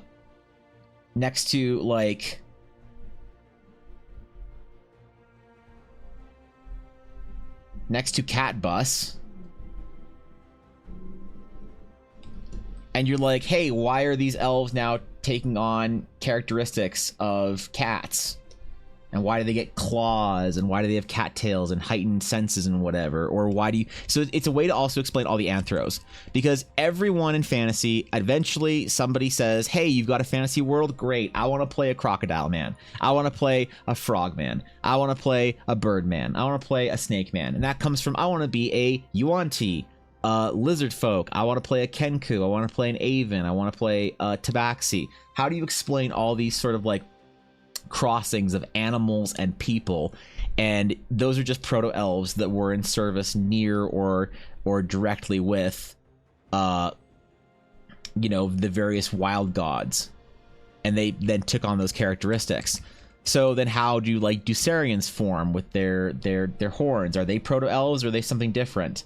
You know, do they have those features or that lineage? I don't know. All I know that fit into the proto elf category so far are the like traditional elves, so wood, sun, moon, or like light and dark or high or whatever, and drow, and then the anthros. And then you have the other ones. Then you have like humans and dwarves and gnomes and shit like that. It's like, well, how do they fit in? Are they just variations of the proto-elf? Well, they're not inherently magical. There's the inherently magical like races in Eldara, and then the non-inherently magical races in Eldara. And so I think that all of them, basically, whether you are these proto-elves or not, descended from some concept of the Eldari. And whatever this is a mystery. This whole thing is a mystery that I'm not willing to sort of like be like, oh, this is how it works on stream, because like this is a campaign quest basically that you need to figure out who and what the Eldari are. They're always kind of a mystery, but we all know that as far as like modern academia is concerned, that everyone, at least, it was made or evolved or spawned in the image of or similar to the Eldari. So whether they're proto-elves or they descend from the proto-elves or not, there needs to be some sort of science behind the idea of how you have all these humanoid races spawning across the galaxy or across the stars. And like, is the galaxy full of these guys, or is there something else? Are they made in the image of the gods, or something else, or something even higher than that? Or are there even gods or whatever in the game? How do you have all these aliens basically on different worlds interacting and smashing and shit, because that's all people care about, as opposed to saying, oh, well, on this world you can play as a galactic mouth squid and you have a mouth and you squid or whatever, or you can play as a human, or you can play as a dude that has one leg and really bad back curvature, and his tongue hangs out to the ground and follows behind him, while his only good eye has to look at it, right? And he doesn't know where he's going, but he's always sure where he's been. Like, how the fuck does that not happen? And so to bring a little bit of science fiction into it, I need to have something that sort of grounds it all as to why is everything humanoid. And that's like, that there is something in there that's intentionally, there is an intentional design to the mortals of Eldara, to where, and so those Eldari, did they make use of automatons as well? I don't know. I'm not sure. I'm not quite sure how they fit in, if they do fit in well or not. I think they do. They can fit in really well, because yeah, like when I bring up Kaladesh, I think Kaladesh visually does a really good job of bringing tech into it, right? Like you've got these like sort of techie cities and it's all very beautiful and ornate and made in a way that isn't very practical, because practicality is not inherent of magic. Magic is not inherently practical. Magic is inherently whimsical and beautiful. That's why we like it. And so you get these items crafted, these like machinery crafted from magic that look very whimsical and decorative, and you get airships that are these flying cities on top of these like beautifully made ships, and you have these artificers that have this like gear and equipment that's inherently just a conduit module for more magic, right? There's no technology. You're not like, no one's Tony Starking this, their Iron Man suit. There is some inherent magic to it, and that I think is the way that I would handle artificers and automatons if I was gonna make a big deal of them. So what's up, Fox? Holy shit, what's going on, bro? Sounds interesting. Or if you're Evan, I want to play my furry character. No, I feel like there's a lot of like, like I don't like anthro characters really, but I know a lot of people do. They're like weirdly common, you know. I've never liked the idea of just like a tabaxi or a lizard folk. Let's just take a cat head and put it on a human body. Like that kind of stuff's a little bit boring and weird to me. Like I don't know, I've just never been compelled by it. But I know there's a lot of people that want to play like a bird person or a cat person or a wolf person or whatever. And so how do you pull those qualities in without just making it, yeah, there's a wolf walking around with you? And I don't know. I don't know if it's a good or bad way of handling it so far, but hopefully it works out. I have to commit to it. I have to believe in it and commit to it. That's like the most important thing. Even if it's not necessarily a good idea, it has to be the idea that I invest my time with.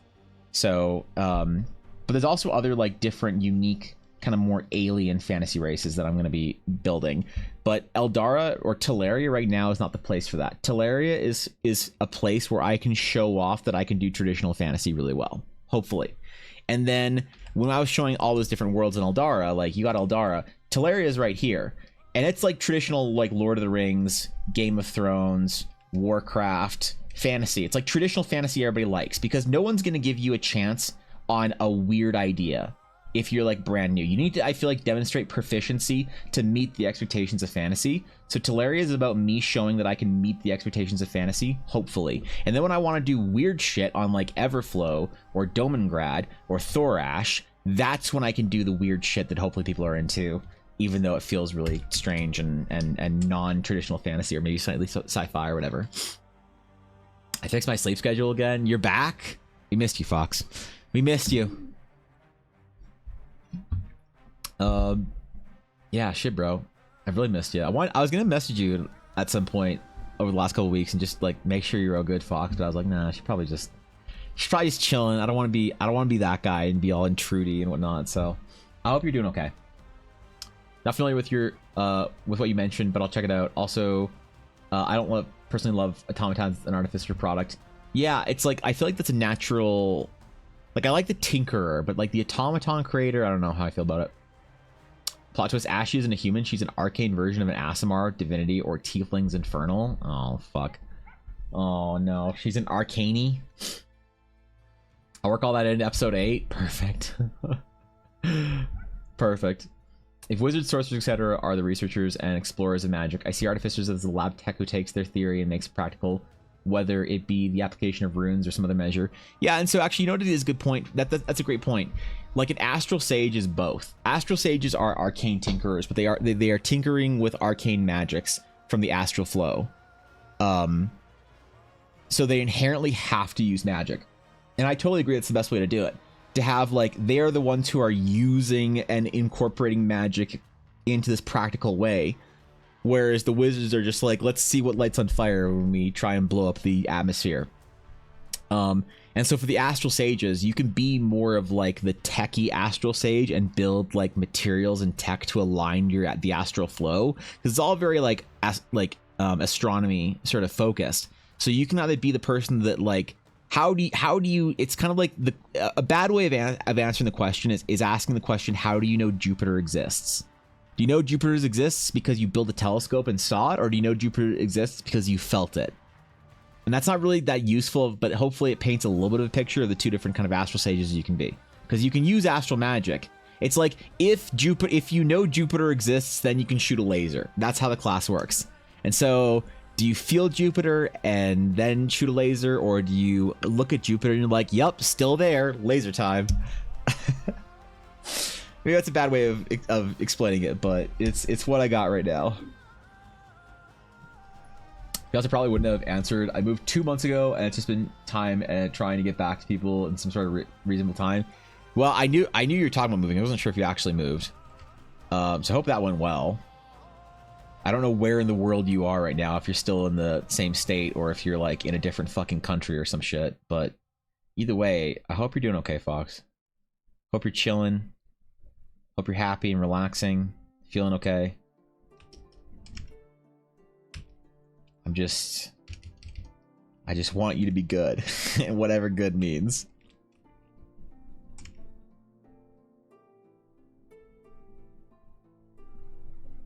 So it is hard to work artificers and general tech into your world, I think.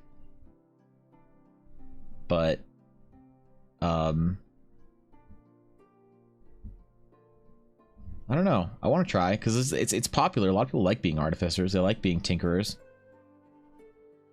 But like, you know, it's gonna sound a little bit asshole-ish, but I think it's good to sometimes realize certain things that people want out of a fantasy world are not necessarily beneficial for a fantasy story. If that makes sense. It's like you have to, as the creator and the writer, know better than the average person, and whether that's an ego thing or just a confidence thing or whatever, or like a vision thing, I think it's important. And I think that like tech and artificers, like if I had somebody say, "Hey, I want to play an automaton, like I want to be fresh cut grass," I'd be like, "Sure, whatever, man. Go for it, have fun." And I'd let them play in my game. Their character and their whatever is not a canonical story in Eldara. It's not a canonical story because I'm not going to let their decision, their whim of what they want to play in my game ruin my vision, because you need to have, somebody has to have a clear vision. You can't do design by committee and let one player add this to your game and let one player add this to your game. It's all canon. You're just going to get a mess if you do that. You have to have somebody at the helm that sees beyond what is already there so that you can craft what is in front of you with the context of what is out there, right? This is how art direction works. But like if a group of players that I'm running a game for said, we want to be canonical D&D players, we want to play everything we do, we want to be within Eldara canon, we want our characters to exist within Eldara storytelling, and we want to play canonical characters that fit within the canon and are all, like the workout and whatever, then somebody says they want to play fresh cut grass, I'd be like, no, there's no fresh cut grass in Eldara. But there's no fresh cut grass in canonical Eldara. Remember that I'm building this world with the intent that the canon that you run Eldara with, that is your own group's canon, is different than official canon. Official canon is just what I put my stamp and seal on that helps build consistency. However you choose to customize or ruin it is your group's decision or your GM's decision that I totally respect, endorse, and think it's necessary for people to actually get into it. Because you might tell a cringy story that sucks, that if I told, it would ruin my world. But for your group, it's hilarious and you guys fucking love it. And suddenly, like even things that have happened in my own D&D game, even things that I have written in my own D&D game aren't canon. Where I think about it later, I'm like, yeah, it's not canon. You know? Like, that's such a bad precedent for how this thing works. I'm not canonizing that, you know, which is maybe confusing for my players at some times, but I think they figure out eventually, you know, post game. Sometimes they ask me like, so what didn't make it into the canonical story? And I can say like, oh, that whole thing you guys did with like this like god shrine or whatever, that's not canon. Gods aren't going to work that way in Eldara. They're like, okay, cool. You know, you'd be able to do that, I think, as a GM that's writing a bigger world. Middle of nowhere, I moved 2,000 miles, 25-hour drive. What the fuck? But halfway across the country, and might be moving in 2-3 months from now. What the hell? All right, cool, I guess. I don't know. That puts you right in the middle of nowhere as far as my geography can rationalize. I'm trying to think what state that is, but yeah, that's basically nowhere. Cool. I mean, it isn't like OMG, my day has been so icky. Mercury must be in retrograde. No, there's no astrology in the Astral Sage.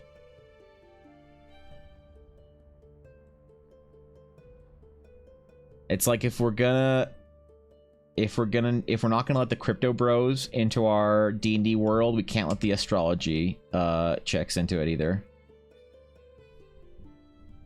That's just the way it is, man.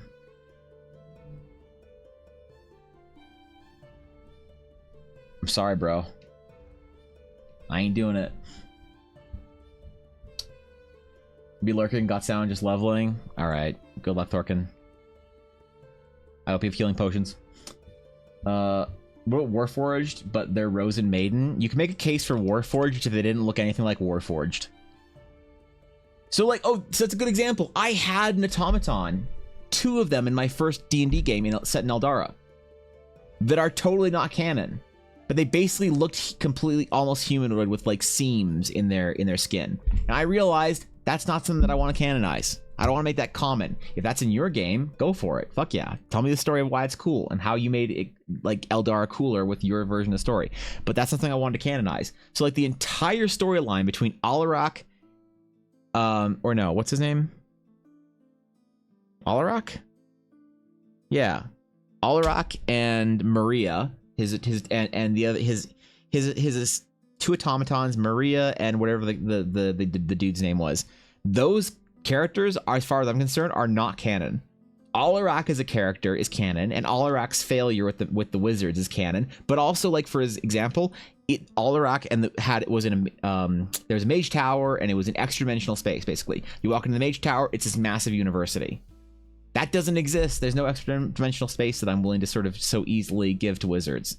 But so like my players from that first game, tons of that game wasn't canonized, even though it was in Eldara. You know.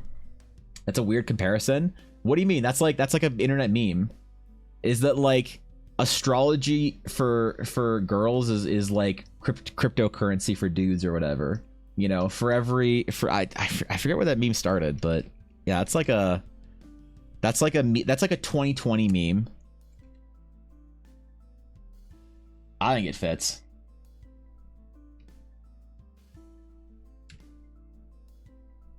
I forget what the term was for the astrology. No, what was it? Astrology, shit, I don't remember. It's an old meme, but it was a good one. It's literally in the middle of nowhere, but someone pulled me into their campaign. We're taking bets on who stabs the goblin in our party first. Apparently a lot of the party members got isekai'd in, so there's a lot to talk about what's canon and what's not in their worlds from previous campaigns. That's annoying. Starting a new game with existing, or coming into a game with existing players is brutal. I applaud your effort. Finished up from school for the day. All right, Rasa, good luck. Appreciate the lurk. Never seen that, but I can definitely see people making the comparison even if I disagree with it. Oh yeah. Well, it's just like, I think it's just like believing in made up magic. You know, it's like the idea that this cryptocurrency that this influencer on Instagram is selling is going to go to the moon is about as realistic as the person that you knew from high school that posts on Facebook that she feels, you know, slightly icky that month because, you know, whatever constellation is in front of another one or some shit. I think it's hilarious. I love it. Because I have a friend that's deep into astrology. She's like, she is convinced that everything good and bad in her life happens because of astrology. And like, look, man, people believe whatever they want. I don't care. You can believe in astrology. You can believe in the fucking flying spaghetti monster. Right? That's fine, man. But astrology is kind of funny because it memed itself into existence with people in the 90s, I think. It memed itself into existence as far as like a cultural touchstone. I know cryptocurrency is quite the same. It feels like the average Joe going to Hollywood believing they're going to make it big as opposed to something that has influenced spirituality and religion for centuries. That's fine. That's totally fine. You know, look, dude, I ain't saying shit about it. If you think there's something to astrology and you're like, I don't know, man. The meme is about the annoying people that try and push it. All right? This is not an attack on astrology. This is an attack on the people that push astrology. All right? That's what the meme is. The meme isn't an indictment of anyone's belief that the fucking stars and planets in alignment can make you, you know, feel better or worse that day. I don't think anyone wants to challenge that and get into that fucking debate.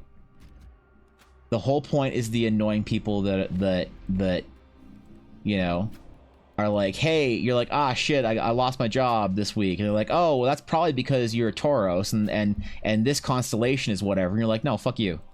It's a meme of the people. It's like how cryptocurrency isn't necessarily bad or like a scam. Cryptocurrency is just a decentralized sort of program experiment. But the crypto bros, there's a difference between somebody who believes in astrology and a different and whatever the average astrology enjoyer is. There's too autistic to accept a comparison of apples and oranges. That's fine. That's fine.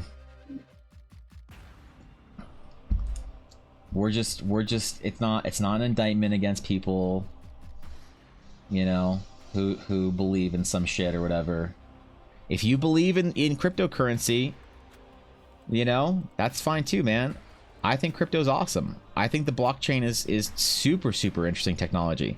I was deep into like blockchain tech back when like it was only being discussed at like DEF CON in Las Vegas like 6 years ago. If you don't know what DEF CON is, then that proves my point. But it's the crypto bros and the astrology pushers.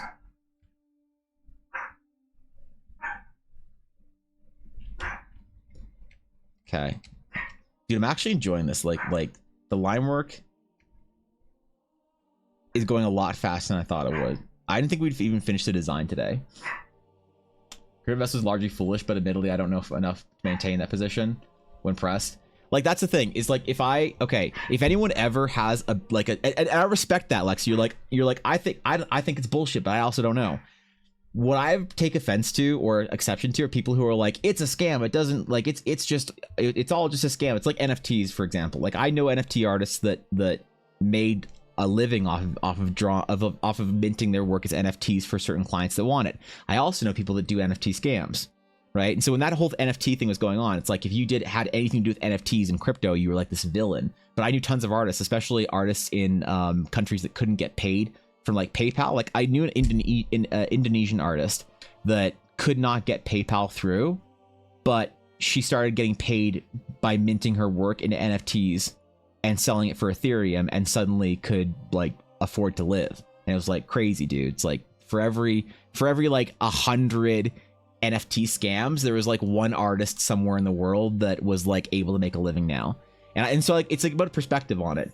But the whole thing with like crypto is if somebody ever has a very strong opinion on crypto and they're absolutely certain that it's the most evil, vile thing that has no interesting or redeeming factors about it, it's not even like remotely interesting, it shouldn't be even studied or like whatever, I always ask them if they can define proof of work on the blockchain.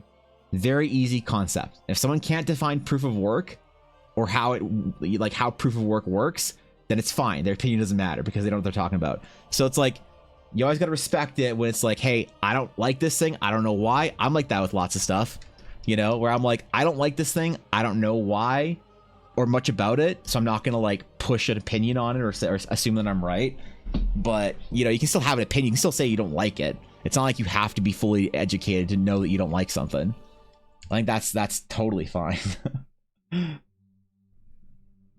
I guess it's just the resoluteness that one defends themselves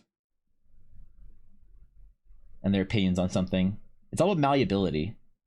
Can your opinion change, or did you already make up your mind about it, you know, a year ago or whatever? Arm was looking sick. I appreciate that. Thank you, Lexi. I think this arm actually is some of the best I've done. Like, just enjoying the design. I'm happy that I could figure that out for Ashley and do some dope ass armor for her.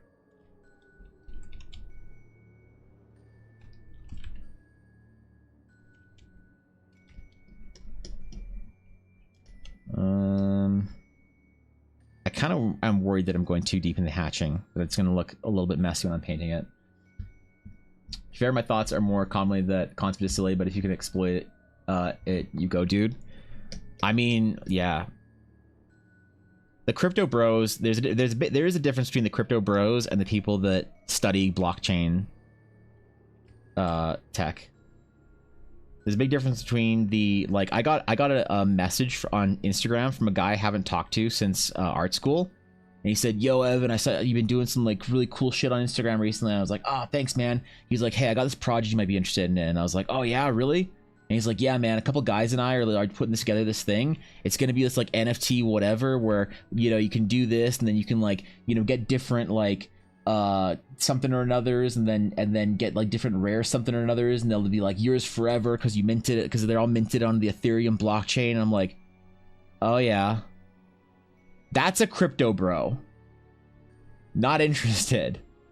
But then there's that artist, yeah, that I know that's from Indonesia that like could not make a living with her art, and then all of a sudden one day decided to start minting them as and selling them for Ethereum, and now could like buy her parents a house. And it's like, all right, it's hard to vilify something entirely when you have examples of that are not necessarily villainous, right? Do people who made their mind up about stuff have a strong opinion? They don't think it through. They just feel strongly about it. We all do that, though. Every human does that with things. We like to think that we don't, that we're better than it, that we're more sophisticated, but we all do that. And it's like one of those things that it's like if you're the kind of person that thinks that you can't be advertised to, you're the most susceptible to advertising. If you're the kind of person that thinks that you're open-minded about everything, you're probably one of the least closed or the least open-minded. If you like are aware, not to see that you can't like acknowledge that you're an open-minded person. That's something that you can definitely acknowledge. But like if you're like, no man, I'm super open-minded, and things that I don't like I've already like thought out, and they're evil. It's like, all right, chill, man, chill. I get it. You don't like anime. It's okay.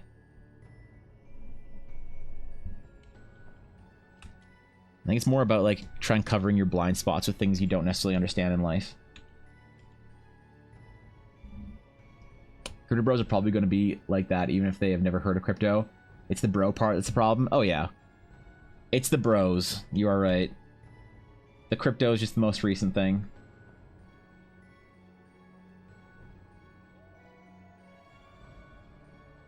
But like I said, I don't hate cryptocurrency. I don't think it's some like scourge evil. I think it's really interesting.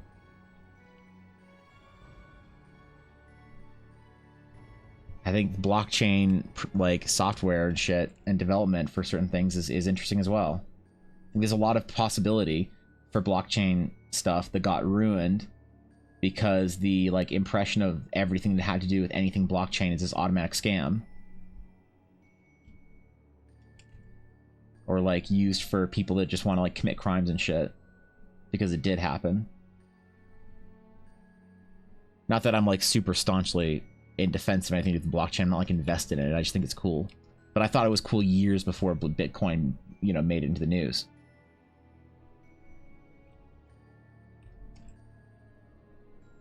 Back when it was just small discussions at DEF CON conferences.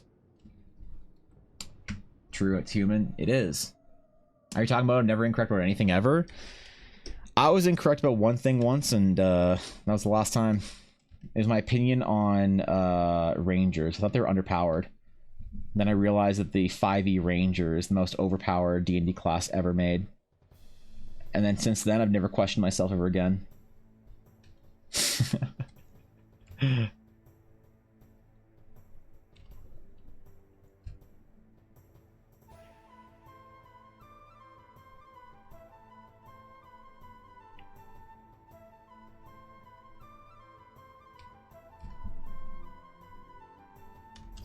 Okay. Maybe we'll delete some more of the skin.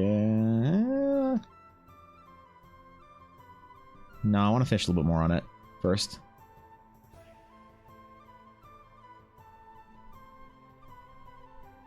There's a lot of uncertainty in this cloak for me. I'm not really sure what I want to do with it. Carrying an argument 4e Ranger was even more overpowered. It's not a counter argument. That something in 4U is more powerful than it was in 5th edition. That's everything. Name one class that got improved in 5th edition as far as power goes. Maybe the Bard? That might be it. Which makes Rangers so overpowered. They can do everything. They can do everything. They can kill things at any range. They can befriend everyone. Do you know how vital it is to be able to, in a wilderness environment, have a ranger with your party? Holy. Especially 5e rangers that can pick their terrain now. God damn. You can be a city ranger.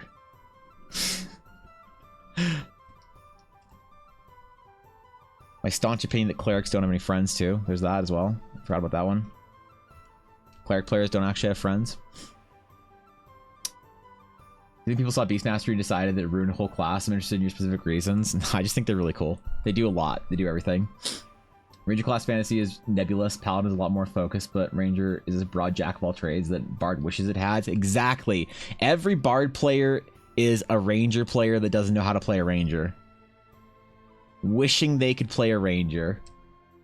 I was saying my cleric has lots of friends, then you said cleric players, and I have no defense. That's the thing, man. I've always said this about cleric players. Cleric players have no friends because if you get roped into playing the cleric in your group, clearly you're a pushover. All right? You could be a dude with a giant sword. You could be a holy knight that smites things with your oath to your god. You can be a massive, hulking, big, hairy, sweaty paladin. Or you can be the sad doge that's a cleric that casts heals to the rest of the group. That's... like... it's true, man.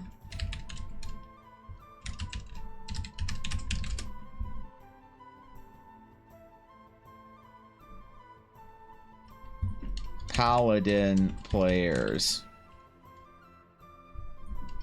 Cleric players. Text. I am the fist of my god.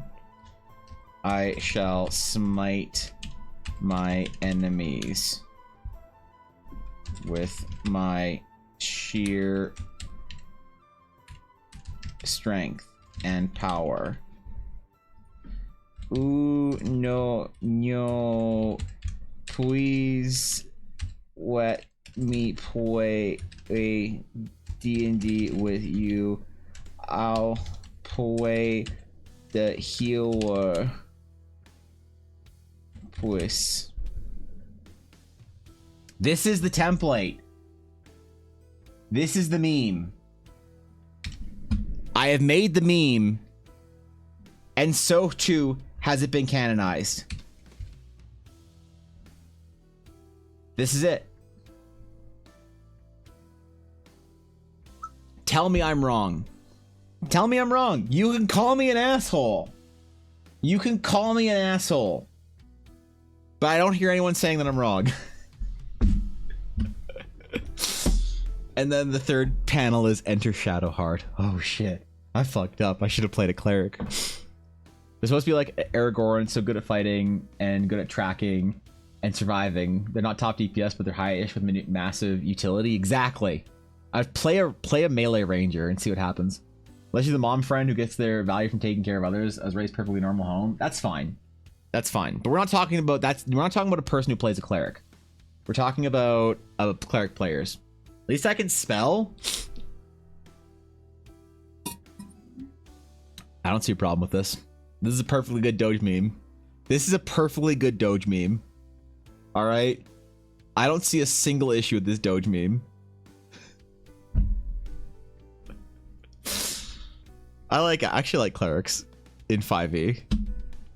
The joke comes from 3.5 clerics.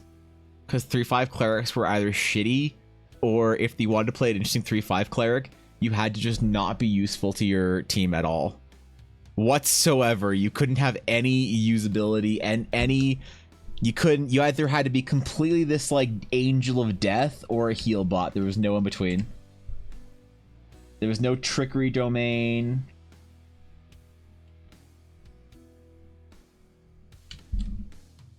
Before Shadowheart, cleric players didn't have any friends. After Shadowheart, cleric players are the friends.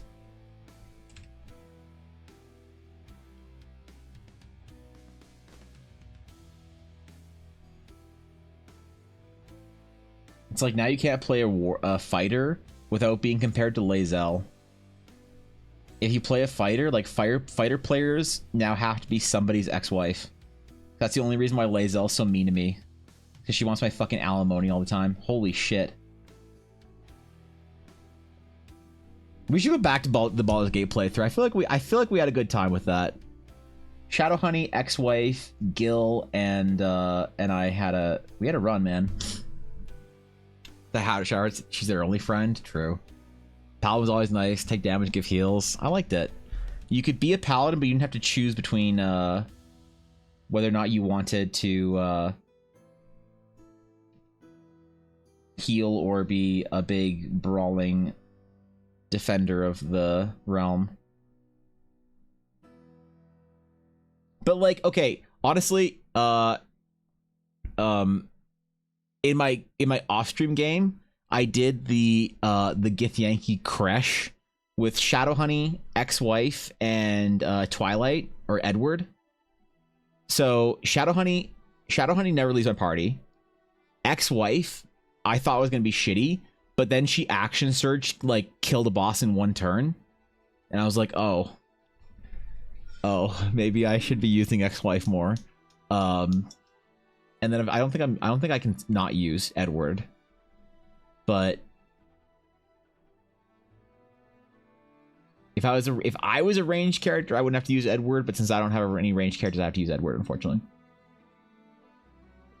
Loki even wanted to make a toxic ex-PC character dynamic.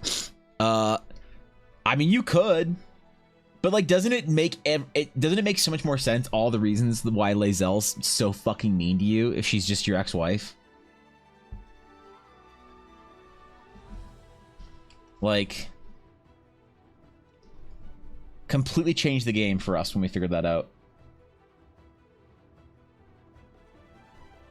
I was playing with Ella, and with Ella, Shadowheart, and Lae'zel, and I was like, oh shit, I'm playing with ex-wife, current wife, and future wife. Holy shit. It's so meta. Ella didn't think it was funny. I thought it was hilarious. Chat thought it was hilarious. But Ella didn't think it was funny. So, that's why I didn't think it was funny anymore.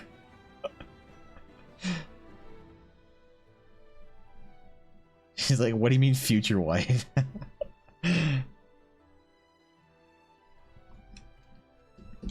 Alright, let's erase some shit and see what we got.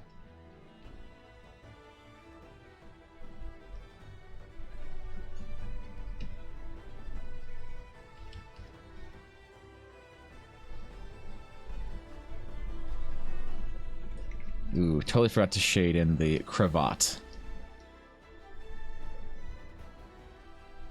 I think Ashley would wear a cravat if she was a D&D player or D&D character.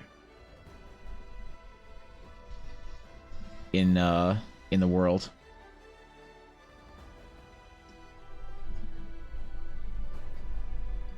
Okay. All right, there we go.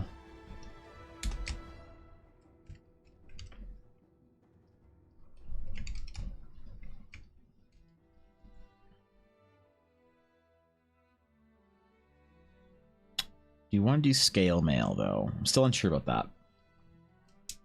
Maybe it's a hate-hate relationship with benefits? Oh, no. I still have to send her alimony.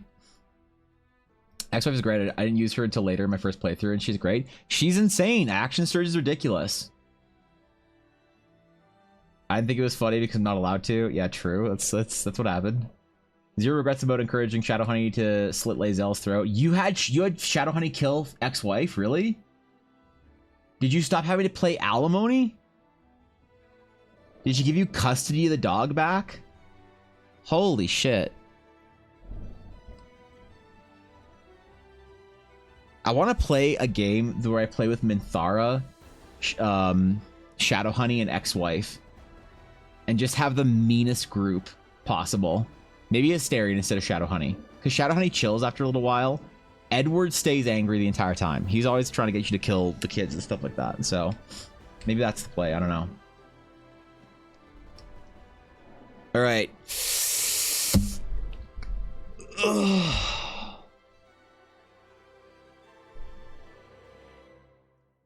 I think that's it for today. I gotta do some other work, man. I think that's good. I'm starting to feel my hand cramping a little bit. I need to give it about a half hour rest, and that's usually a good sign for me. So the cravat makes the whole piece. Well, you know what? That's good. That's all I can ask for. If the cravat fixes the entire bad design, then good enough for me, right? I'm running Oops All Girls. It's Shadowhoney ex-wife and whatever you call Karlach. The melee bitches carry the whole game. We don't have a name for Karlach yet because I never played with Karlach in game on stream, so we didn't name her, unfortunately. Oh no, we called her Car Crack or Crackalack. I forgot what it was. She just raged and killed like 3 people with her bare hands, and we're like, oh shit, Crackalack's on fire. Either way, that was a lot of fun. I love the first day of character design for stream. It's always one of my favorites. So thank you guys for hanging out with me while I did that. Tomorrow we'll probably either finish this or do something completely different. I don't know. We'll figure it out. We'll see what happens tomorrow. I don't know. You don't know. Maybe we'll build Astral Sage stuff all days. Maybe we'll just play Baldur's Gate again. I don't. Gosh, no. Bad Evan. No Baldur's Gate on stream. No Baldur's Gate on stream. Not happening again. I don't want to upset new chatters like we did on the day we played Baldur's Gate. So thank you guys for hanging out. I appreciate y'all. Don't forget, on what day is it today? On Friday's requests. Friday's gonna be the return of requests and the finale for our summer fitness challenge. And I might be late on Thursday. So those 3 things. But thanks for chilling. I hope you guys enjoy your stay. Hope you're relaxing. I will catch you all tomorrow, except Thorkin. I'll send you some armor kits on World of Warcraft later. But either way, have a great rest of your day. Have a great rest of your week if I don't see you. Until next time, farewell.